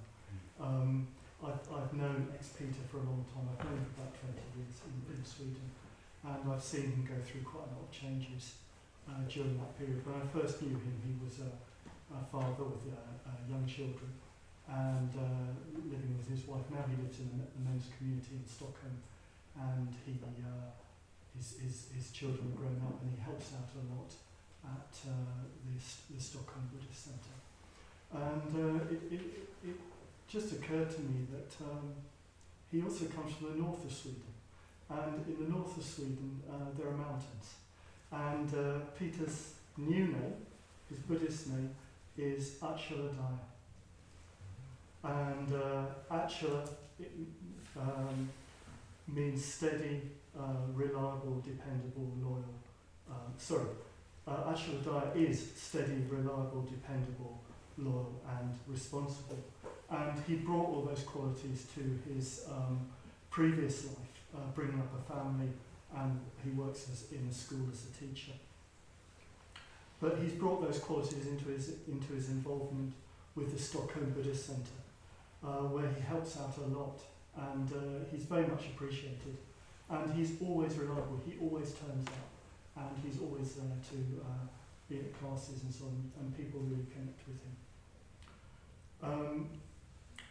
Achala Dyer is also known for his friendliness and kindness.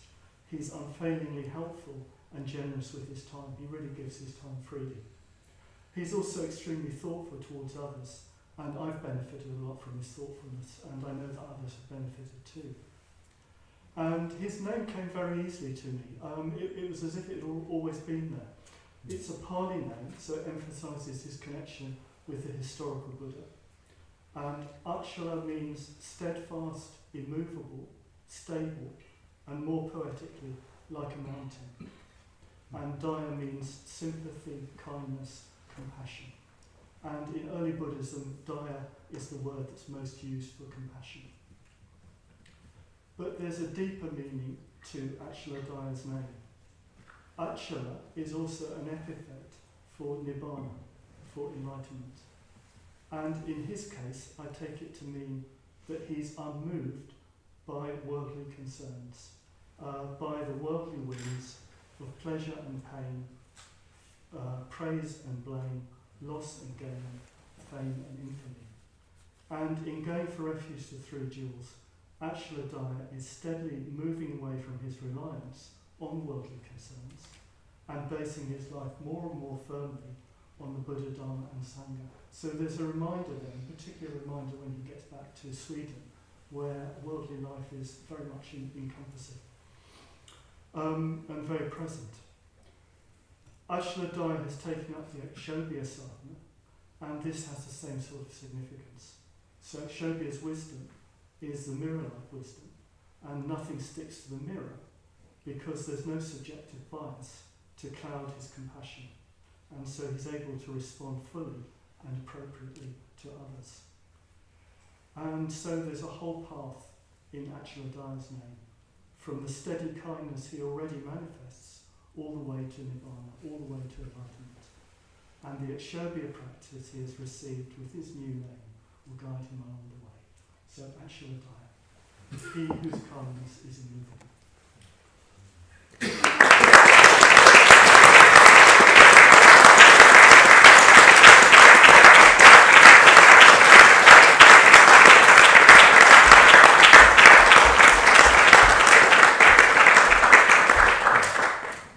Great, welcome Achala Dyer. Then I'll invite Ruji Mati to tell us Gabrielle's new name.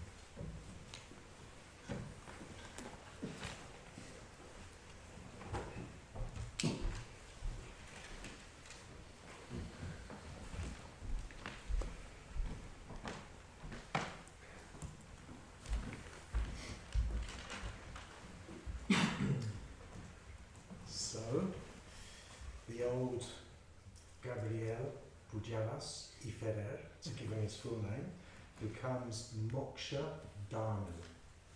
Moksha Danu. So, and the stress is on the A of the Danu. So, Moksha means freedom, emancipation, liberation, and particularly in the Dharma, in the Dharma Vinaya, it's freedom from unskillfulness, freedom from defilements, and freedom from suffering. And in this sense, moksha is synonymous with the goal, with Buddhahood, with awakening, a complete freedom from all suffering, from all defilements, from all unskillfulness. And the word danu is a beautiful word in Sanskrit. It means win, gain, or achieve. And it has connotations of courage, contentment, prosperity. So the primary meaning of Moksha Danu's name is the one who wins liberation, the one who gains liberation. There are various secondary meanings as well, and one I found in the Sanskrit dictionary is that Danu can also mean breeze or wind or air. So maybe we could poetically say the breeze of liberation. So if you hear Moksha Danu's life story, which I hope you will at Puja and other times, you'll know that he has in his life had to strive to win freedom from some very limiting conditions in his life. He was the youngest of 4 brothers, so to even find a voice, and they're alpha males, I can tell you, all of them, so find a voice. And growing up in during the dictatorship and the transition from dictatorship as a young boy, sensitive, artistically creative, discovering that he was gay and that it wasn't safe to communicate that at that time. Then also the pressure to take up the family business, which the last son could be the one to do it. And but Moksha Danu is an artist, he's a musician, and the family business was a pharmacy, and the pressure. So in many ways he's had to win freedom from those conditions. And he's got a little spark. He's got una chispa. Yes, I want to say his name in Spanish for the people in Spain. El que gana la liberación. El que gana la liberación.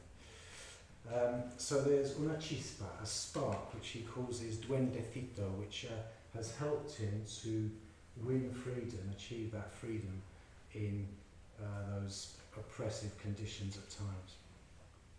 And yes, Moksha Danu is also a very capable man, a very talented man. He's got this ability to bring things into being as a musician, as a teacher, he works as a teacher, and as a friend. There'll be a concert appearing, there'll be some event happening, very talented. So this is the Danu part of his name. He wins and gains and achieves. And I think of it as representing the directionality, the volition, the kind of Vajra principle in his life. He has that quality. And the moksha, for me, is a more gentler letting go, freeing oneself. So there's a freeing yourself from the obstacles and defilements. So there's the lotus quality. So Moksha Danu's name encompasses both those principles of the path. It's a complete Dharma path of unfolding towards Buddhahood, towards awakening. He has both lotus and Vajra in his name.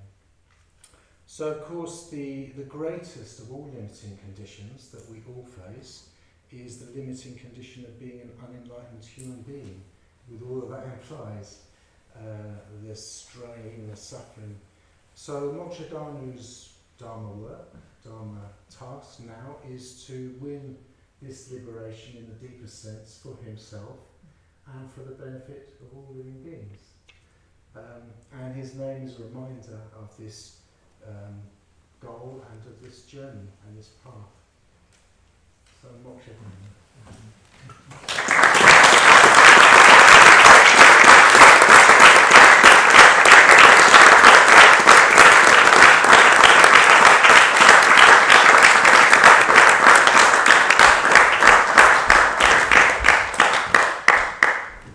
So welcome Moksha Danu, and I'll invite back again Amoghavira and to tell us Leaf's new name.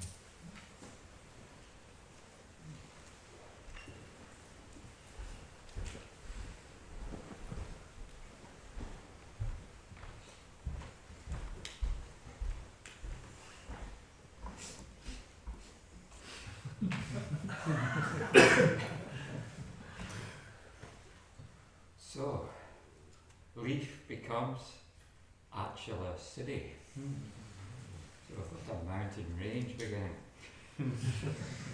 So as we've heard, Achala means mountain, or mountain-like qualities, such as immovability, steadfastness, resoluteness. And Siddhi is accomplishment, achievement, and in a Dharma context it's a spiritual accomplishment. So Achala Siddhi, he whose accomplishment comes from resolute perseverance. He whose accomplishment comes from resolute perseverance.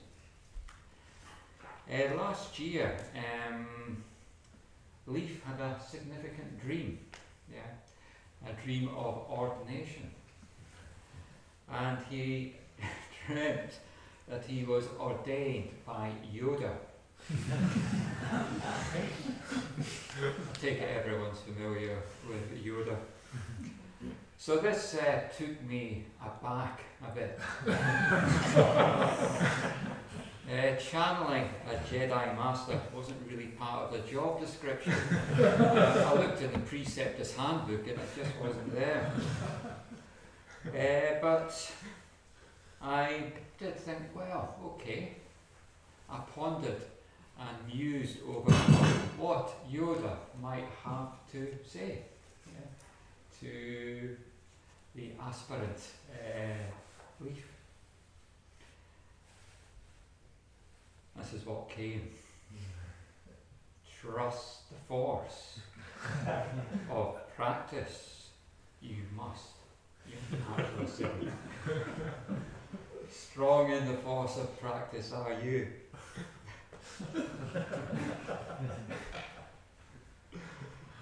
And indeed, Achala Siddhi does have a strong practice that embodies resolve, determination and perseverance in a way that I've rarely seen before. Achala Siddhi has been through some very dark times in his life, and I don't think it's exaggeration to say that at times life has been pretty hellish for him. And perhaps the only good thing about being in the hell realms is that if you have a spiritual aspiration, there's a surprising amount of Buddha seeds in these realms.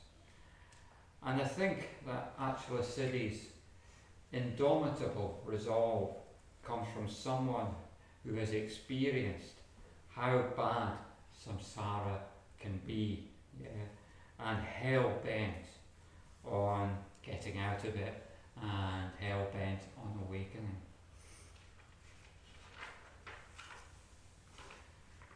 So Achala Siddhi's meditation practice is like a rock. It's mountain-like, and it's grounded in a daily practice of metta bhavana and one of the other Brahma Viharas. I recently went away for a week with Achala Siddhi and Dyer, and towards the end I went for a walk with Achala Siddhi, and I said, how's your meditation going now that you're doing a bit more than you normally do? We were doing 4, 5 sets a day. He says, well, it's not really any more than I do. That's his daily practice. Achala Siddhi is passionate about living and working in a spiritual community, and is very clear and single-minded that this is the life that he wants. So I don't think complacency will be an issue for Achala Siddhi now he's ordained. In fact, I look forward to seeing how he progresses further on the path to awakening. A friend of mine and Achala Siddhi said to me recently, I feel there's a lot more unfolding about to happen with Leaf. And I totally agree with that. So, welcome to the order, Achala Siddhi. You whose accomplishments come from resolute perseverance.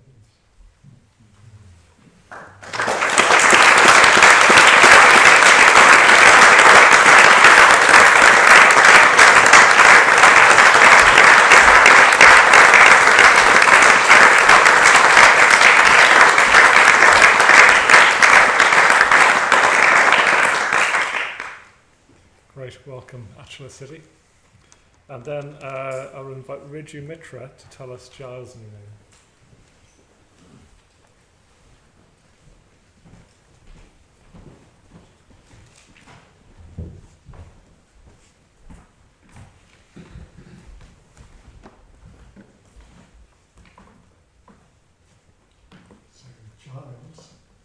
Dyer.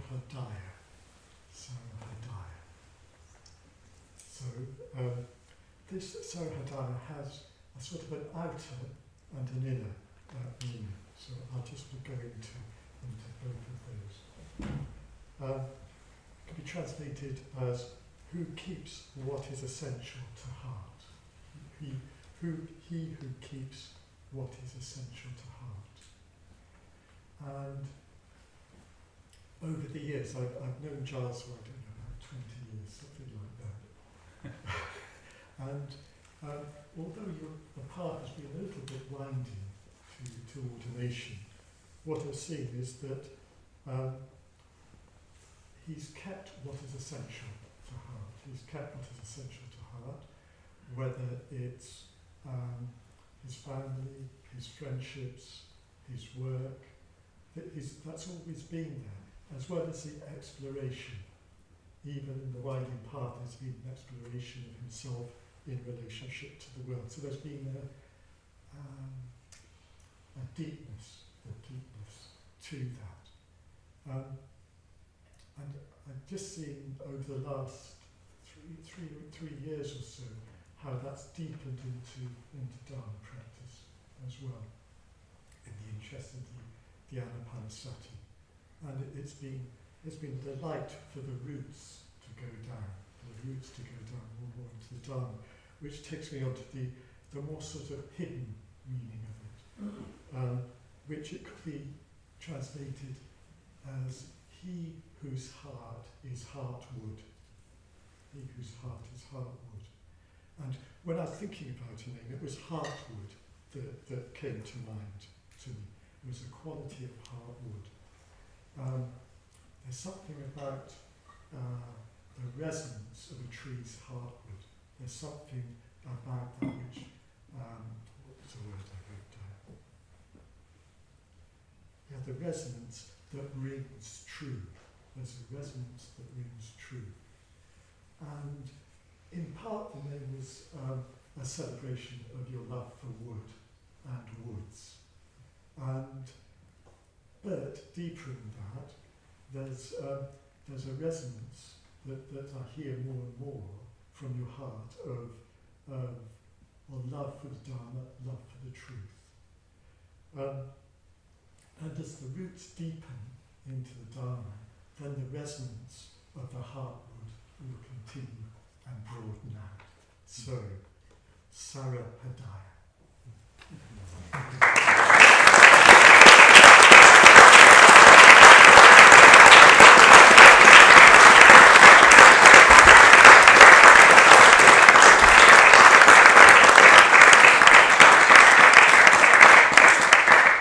Right, welcome Sarahadaya. And then I'll invite Vajrapriya and Steve down.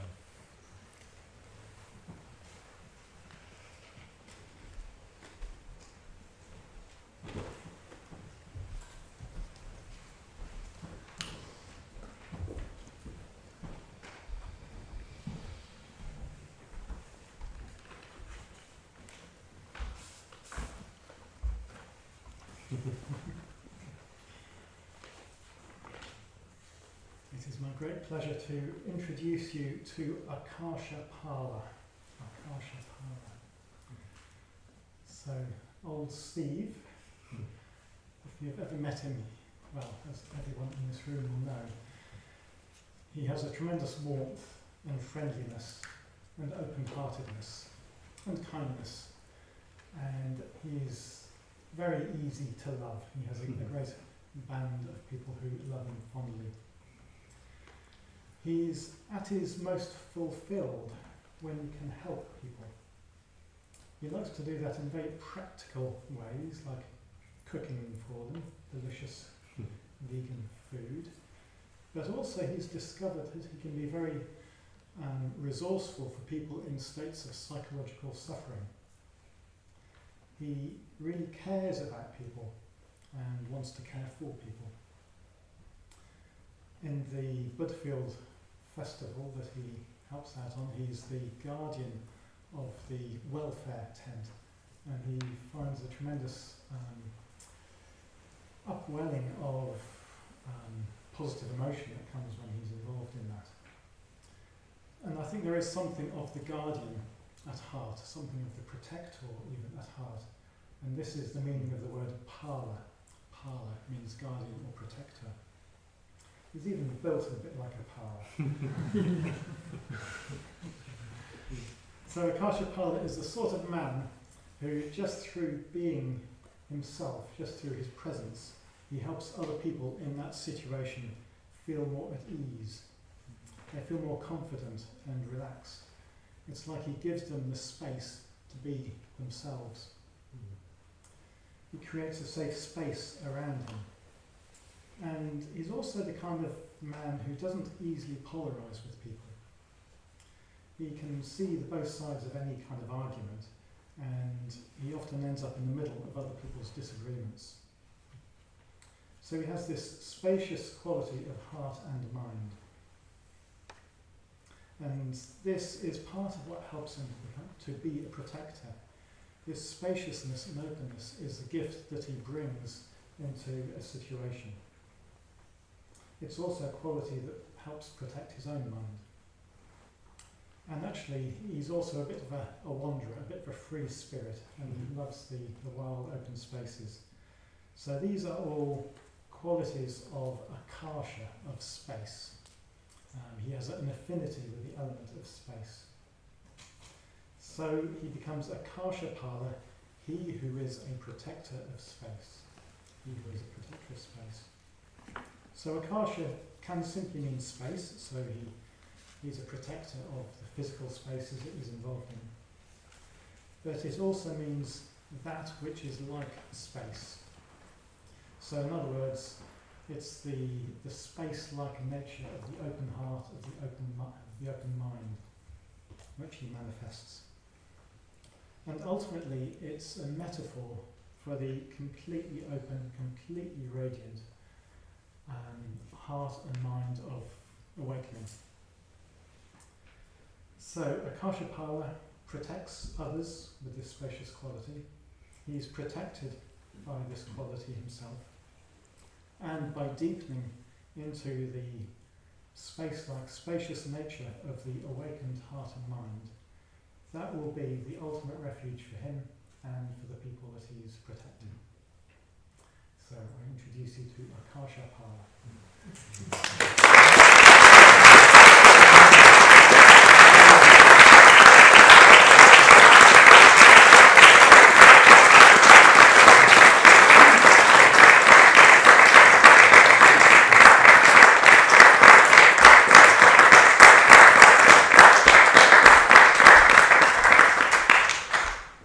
Great, welcome, Akashapala. So I'll invite Parmabandhu then and Marcha.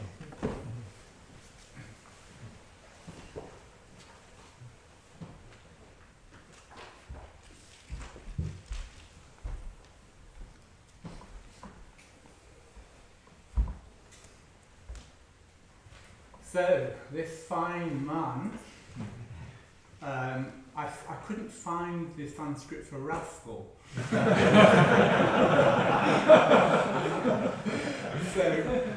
Instead, I've named him after a Buddhist prince, and from the Pala dynasty. And so Marchin becomes Kshanti Pala. So we have another Pala. But this Kshanti Pala means protector of patience. So I'll just unpack that a little bit. So Kshanti is a very, very beautiful word. Actually, we had it referred to in the reading. Patience is the highest form of asceticism, patient endurance. So yes, Kshanti means patience, it means forbearance, it means endurance, but in particular, it's a quality of metta, it's an aspect of metta. It's the aspect of metta that faces obstacles, obstructions, difficulties. So it meets those with metta. That is, in a way, the real Kshanti. And Kshantipalas, that he certainly had to develop that quality. He's had really quite challenging, family and social conditioning, and his personality has meant that he's had to discover Kshanti.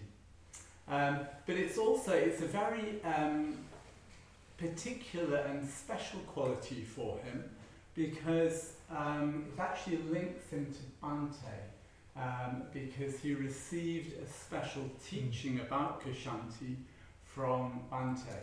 You'll have to ask him what that teaching was. But so his name is a reminder of his connection with Bhante as well. And then the Pala, as we've heard, Pala means guardian or protection. And that's very much who Ksantipala is. He is a guardian, he's a protector. He very much protects, guards the Dharma, particularly Bhante's presentation, his vision of the Dharma. He's a very loyal disciple of Bhante. And yes, he very, very much protects that. And in doing so, he also very much protects the Sangha. He's got a real feeling for Sangha and really wants to cultivate and grow the Sangha. So he's got that very, very strong aspiration to do that, and he's actually very capable, very able to do it. He just needs to remember the Kshanti part. And the more he does that, then he will become the prince that his name links him to historically. So Ksantipala, he who is a protector of patience.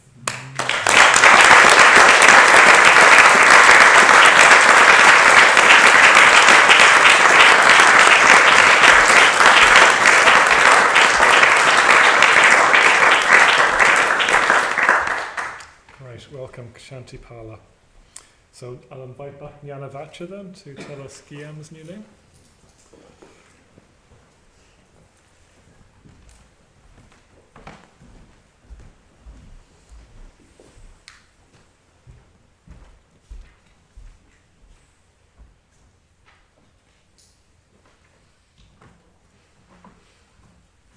So yes, it's my great pleasure to introduce to you Pranya Dosha, he who has the voice of wisdom.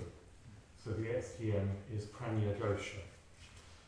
So there's more than a touch, I think, of Pranya, of wisdom, about the XTM's response to the Dharma. It's slightly surprising when I first met him to find this sort of intuitive response, as if he already knew the Dharma. And I mean a sort of, not an intellectual understanding, although that's there too. Pranya is a direct, intuitive seeing of the truth, of the Dharma. And Bhante, I'm going to read Bhante again, in his commentary on the Ratnaguna Samchayagata, talks about the Buddha's enlightenment, the Buddha's wisdom, and he brings out all the qualities, well, some of the qualities, it's not possible to bring them all out. The enlightenment of the Buddha was not a cold, detached knowledge.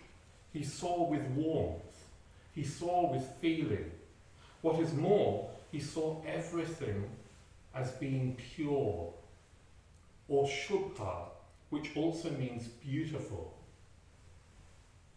The Buddha saw everything as pure beauty, because he saw everything with compassion. Just as conversely, when you hate someone, they appear ugly. When out of metta you see things as beautiful, you naturally experience joy and delight, and out of that joy and delight flow spontaneity, freedom, creativity, and energy. This flow from metta to joy to freedom and energy is a constant experience of the Bodhisattva. The Bodhisattva's wisdom, in the fullest sense, therefore includes metta. In a sense, we could even say that metta is prajna.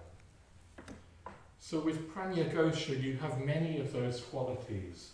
This creativity, this love, this kindness, this joy, this energy, as well as this intuitive seeing of what's essential in life, and this response to that with great receptivity. Gosha, I've already talked about as voice. Prajna Gosha has a beautiful speaking voice. A beautiful speaking voice. Something probably to do with this lilting French accent, which I hope you never lose. And voice also, Bhante talks in his lecture on perfect speech, is associated, of course, with the throat centre. And the throat centre lies midway between the head and the heart centres.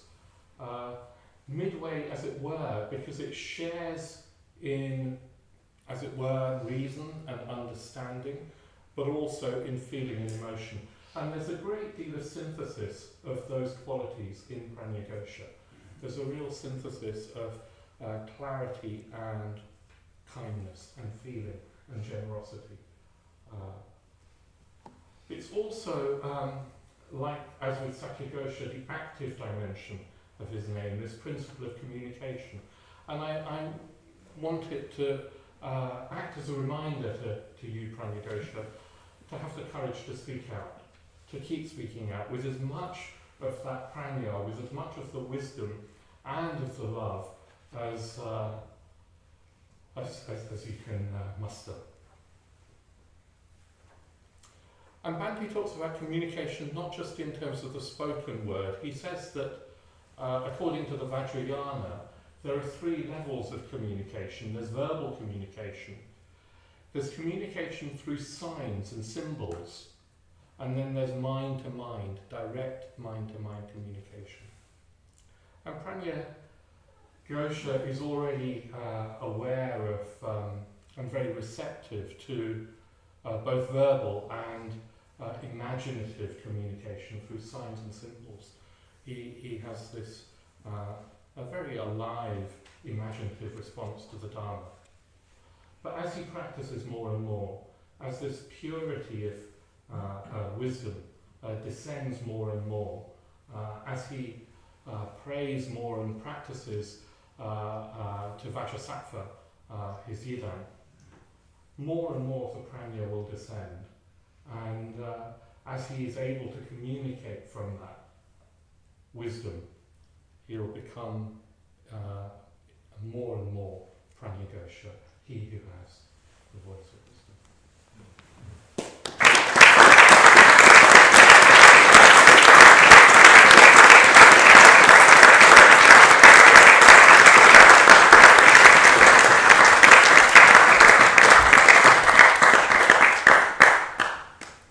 Welcome, Prajna Gosha. I'll invite back Padmaloka now to tell us Matt's new name. So Matt, if you want to come up as well.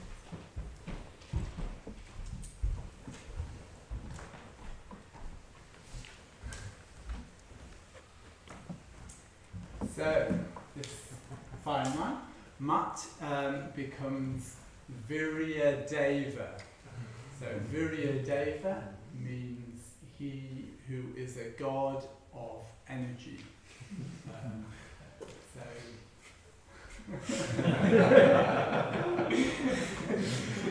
So Virya, first of all, in a way, there's sort of 2 contrasting qualities that, amongst many qualities that Viryadeva has. So first of all, the Virya. So Viryadeva has tremendous energy. I mean, you should see how much he eats. I mean, in the sense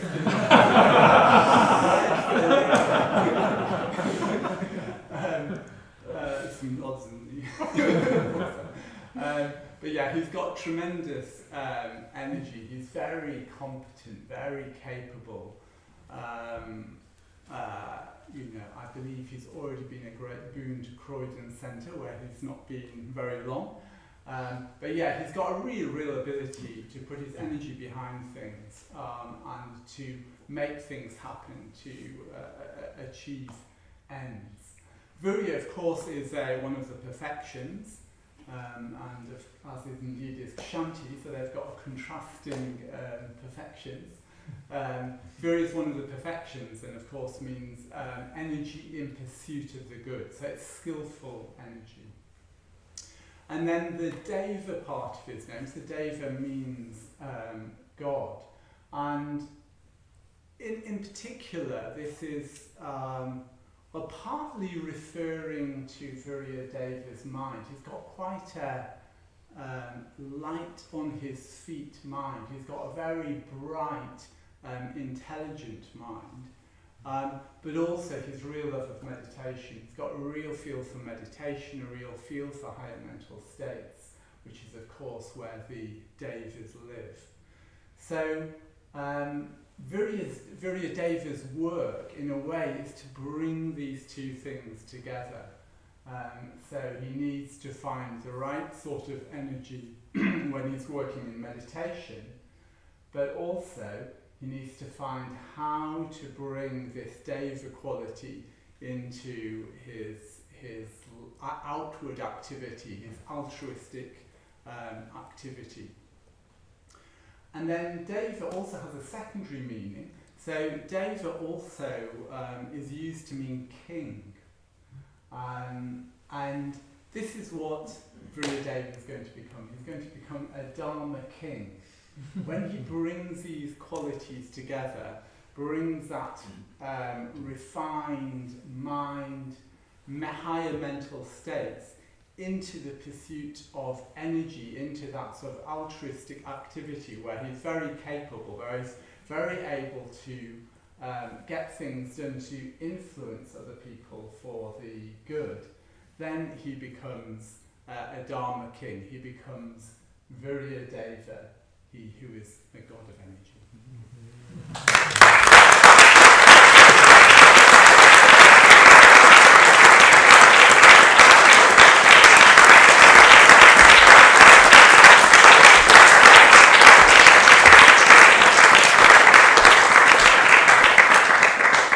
Great, so welcome Virya Deva. And then Priyavadra and Charlie.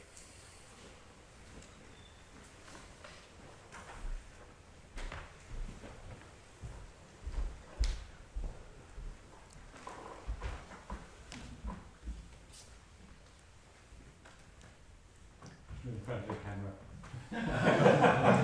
I don't want them to miss me. It's very, very, very delightful to be ordaining this man. Although we met under rather inauspicious circumstances when, as the organiser of an LBC retreat, I was asked by a young woman to eject a man from the women's dormitory. However, things have moved on and made some progress. This is a very generous man. He's generous to his friends, he's generous to his family. He's been very generous to the LBC during the 5 years that he's worked there and contributed an enormous amount. And he's been very generous to me. And it's been very lovely to be part of your ordination. And this man is now Satya Manas. So Satya means truth, authenticity, or just true. Manas means simply mind. And Satya Manas has a very good mind. He's very adept at understanding the Dharma. He's very adept at using his mind to discriminate truth from untruth, and he has a very perceptive mind. That's a really good understanding of the Dharma, a deep understanding of the Dharma. And well, we could understand Satya Manas as mind of truth, mind of truth. But it has another possible meaning. We can also see it as a true mind, in the sense of, well, we talk about true north, don't we? True north is the actual direction of north, the real direction of north. If we travel along true north, a line true north, we get to the North Pole. And so we can use true in that sense as meaning something actual or real. And the day after I ordained Satyamanus, he came to me and said, I've been thinking about a wheel. And you can think of a wheel as being true. So a wheel that is true is not misshapen, it's not crooked, it's not bent, it's straight, and will travel a true path. It will travel in the direction you want it to travel without wobbling. And so my exhortation, well, I'd like to see Satyamanus travel the true path. I'd like to see him use this mind of his to discriminate between truth and fiction, and to travel that true path of the Dharma without wobbling too much.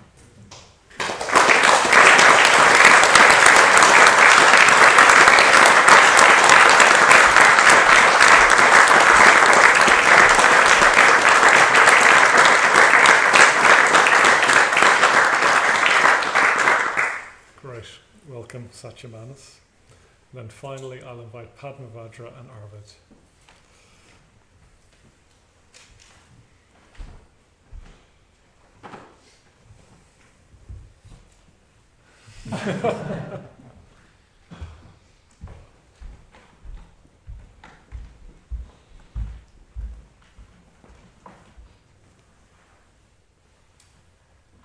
So Arvid Fonsa becomes Padmabhasa. Padmabhasa.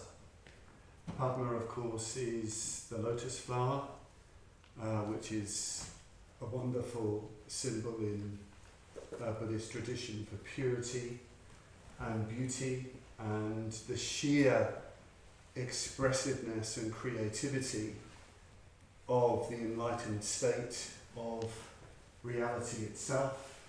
It grows up out of very dark, muddy pools and shines there beautifully. So the lotus is often used as a symbol for the Bodhisattva, of someone being in the world but not of it, somebody living that life of following the path to enlightenment for the benefit of all. So that's the first part of his name, Padma, the lotus flower. Bhasa, that's an aspirated B, so it's Bha, if you can do that. And it's a long A, so it's Bhasa. Bhasa means light, luster, brilliance, radiance. Shraddhapa told me all the different ways it can be translated, but apparently I have to settle on one. We don't have to settle on one actually, but we'll do that for the purposes of today. So you could translate it as the light of the lotus, Padmabhasa.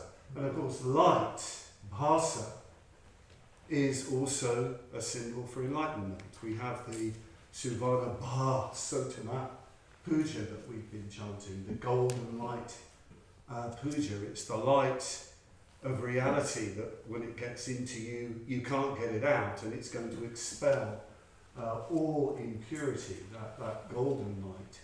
But light is also different coloured lights in many, many traditions, not just Buddhist traditions, not just all of the Buddhist traditions, but other mystical traditions, different coloured lights, white, blue, red, yellow, golden, even black lights, green lights are symbols of the stages of the path. When those lights arise, it's a showing of where you are in the path. Wonderfully as well, Padmabhasa, the lotus light, the light of the lotus, is also the way in which Padmasambhava's great palace is sometimes described. He lives in the palace of lotus light, if you can imagine such a thing. And of course Padmasambhava himself springs out of a lotus. And to my intense delight, I hadn't noticed this, Padmabhasa is also a name of Guru Rinpoche, Padmasambhava himself.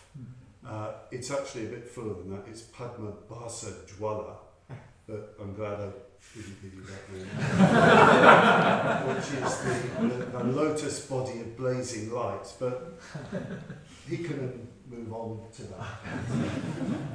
There's all sorts of other associations with people and places, all sorts of discoveries to make about the meaning of this name. You've noticed I haven't really said anything about Padmabhasa, although everything I've said is about Padmabhasa. It's all in that name, light of the lotus, Padmabhasa.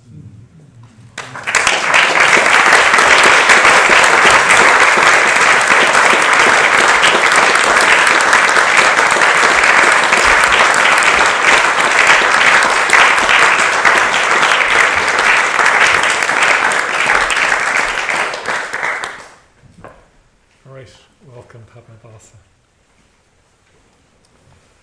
Okay, so the day is nearly over.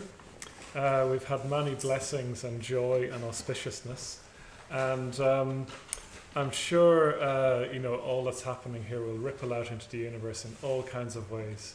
But we're going to help that even more by we're going to chant some verses of blessing for you. So the three of us here will chant these for the new order members, and you can just take them in. And after we've chanted those, if everyone feels like it, they can heartily approve these new men joining the order by shouting 3 sadhus, and that'll follow immediately after the blessings. And then what we'll do is myself, Satyaraja and Yashadeva will get up and leave, and I'll ask all the non-new order members and the Padmaloka community to leave as well. And I think we're going to head over to the retreat lounge area, and we can leave these new order members here for a few moments or a few minutes just to let it all sink in. And but not for too long, because we'll be taking photographs and that over there. And if everyone could bring their cases as well, I don't think you'll be able to get the cases off them for a while. And that'll be the conclusion of the events in the shrine. Okay, so we'll chant the blessings together. Bhavatu sabba mangalang rakantu sabba devata sabba buddhanu bhavena sada sati bhavantu te. Bhavatu sabba mangalang rakantu sabba devata sabba dhammanu bhavena sada sati bhavantu te. Bhavatu sabba mangalang rakantu sabba devata sabba sanganu bhavena sada sati bhavantu te. Sadhu!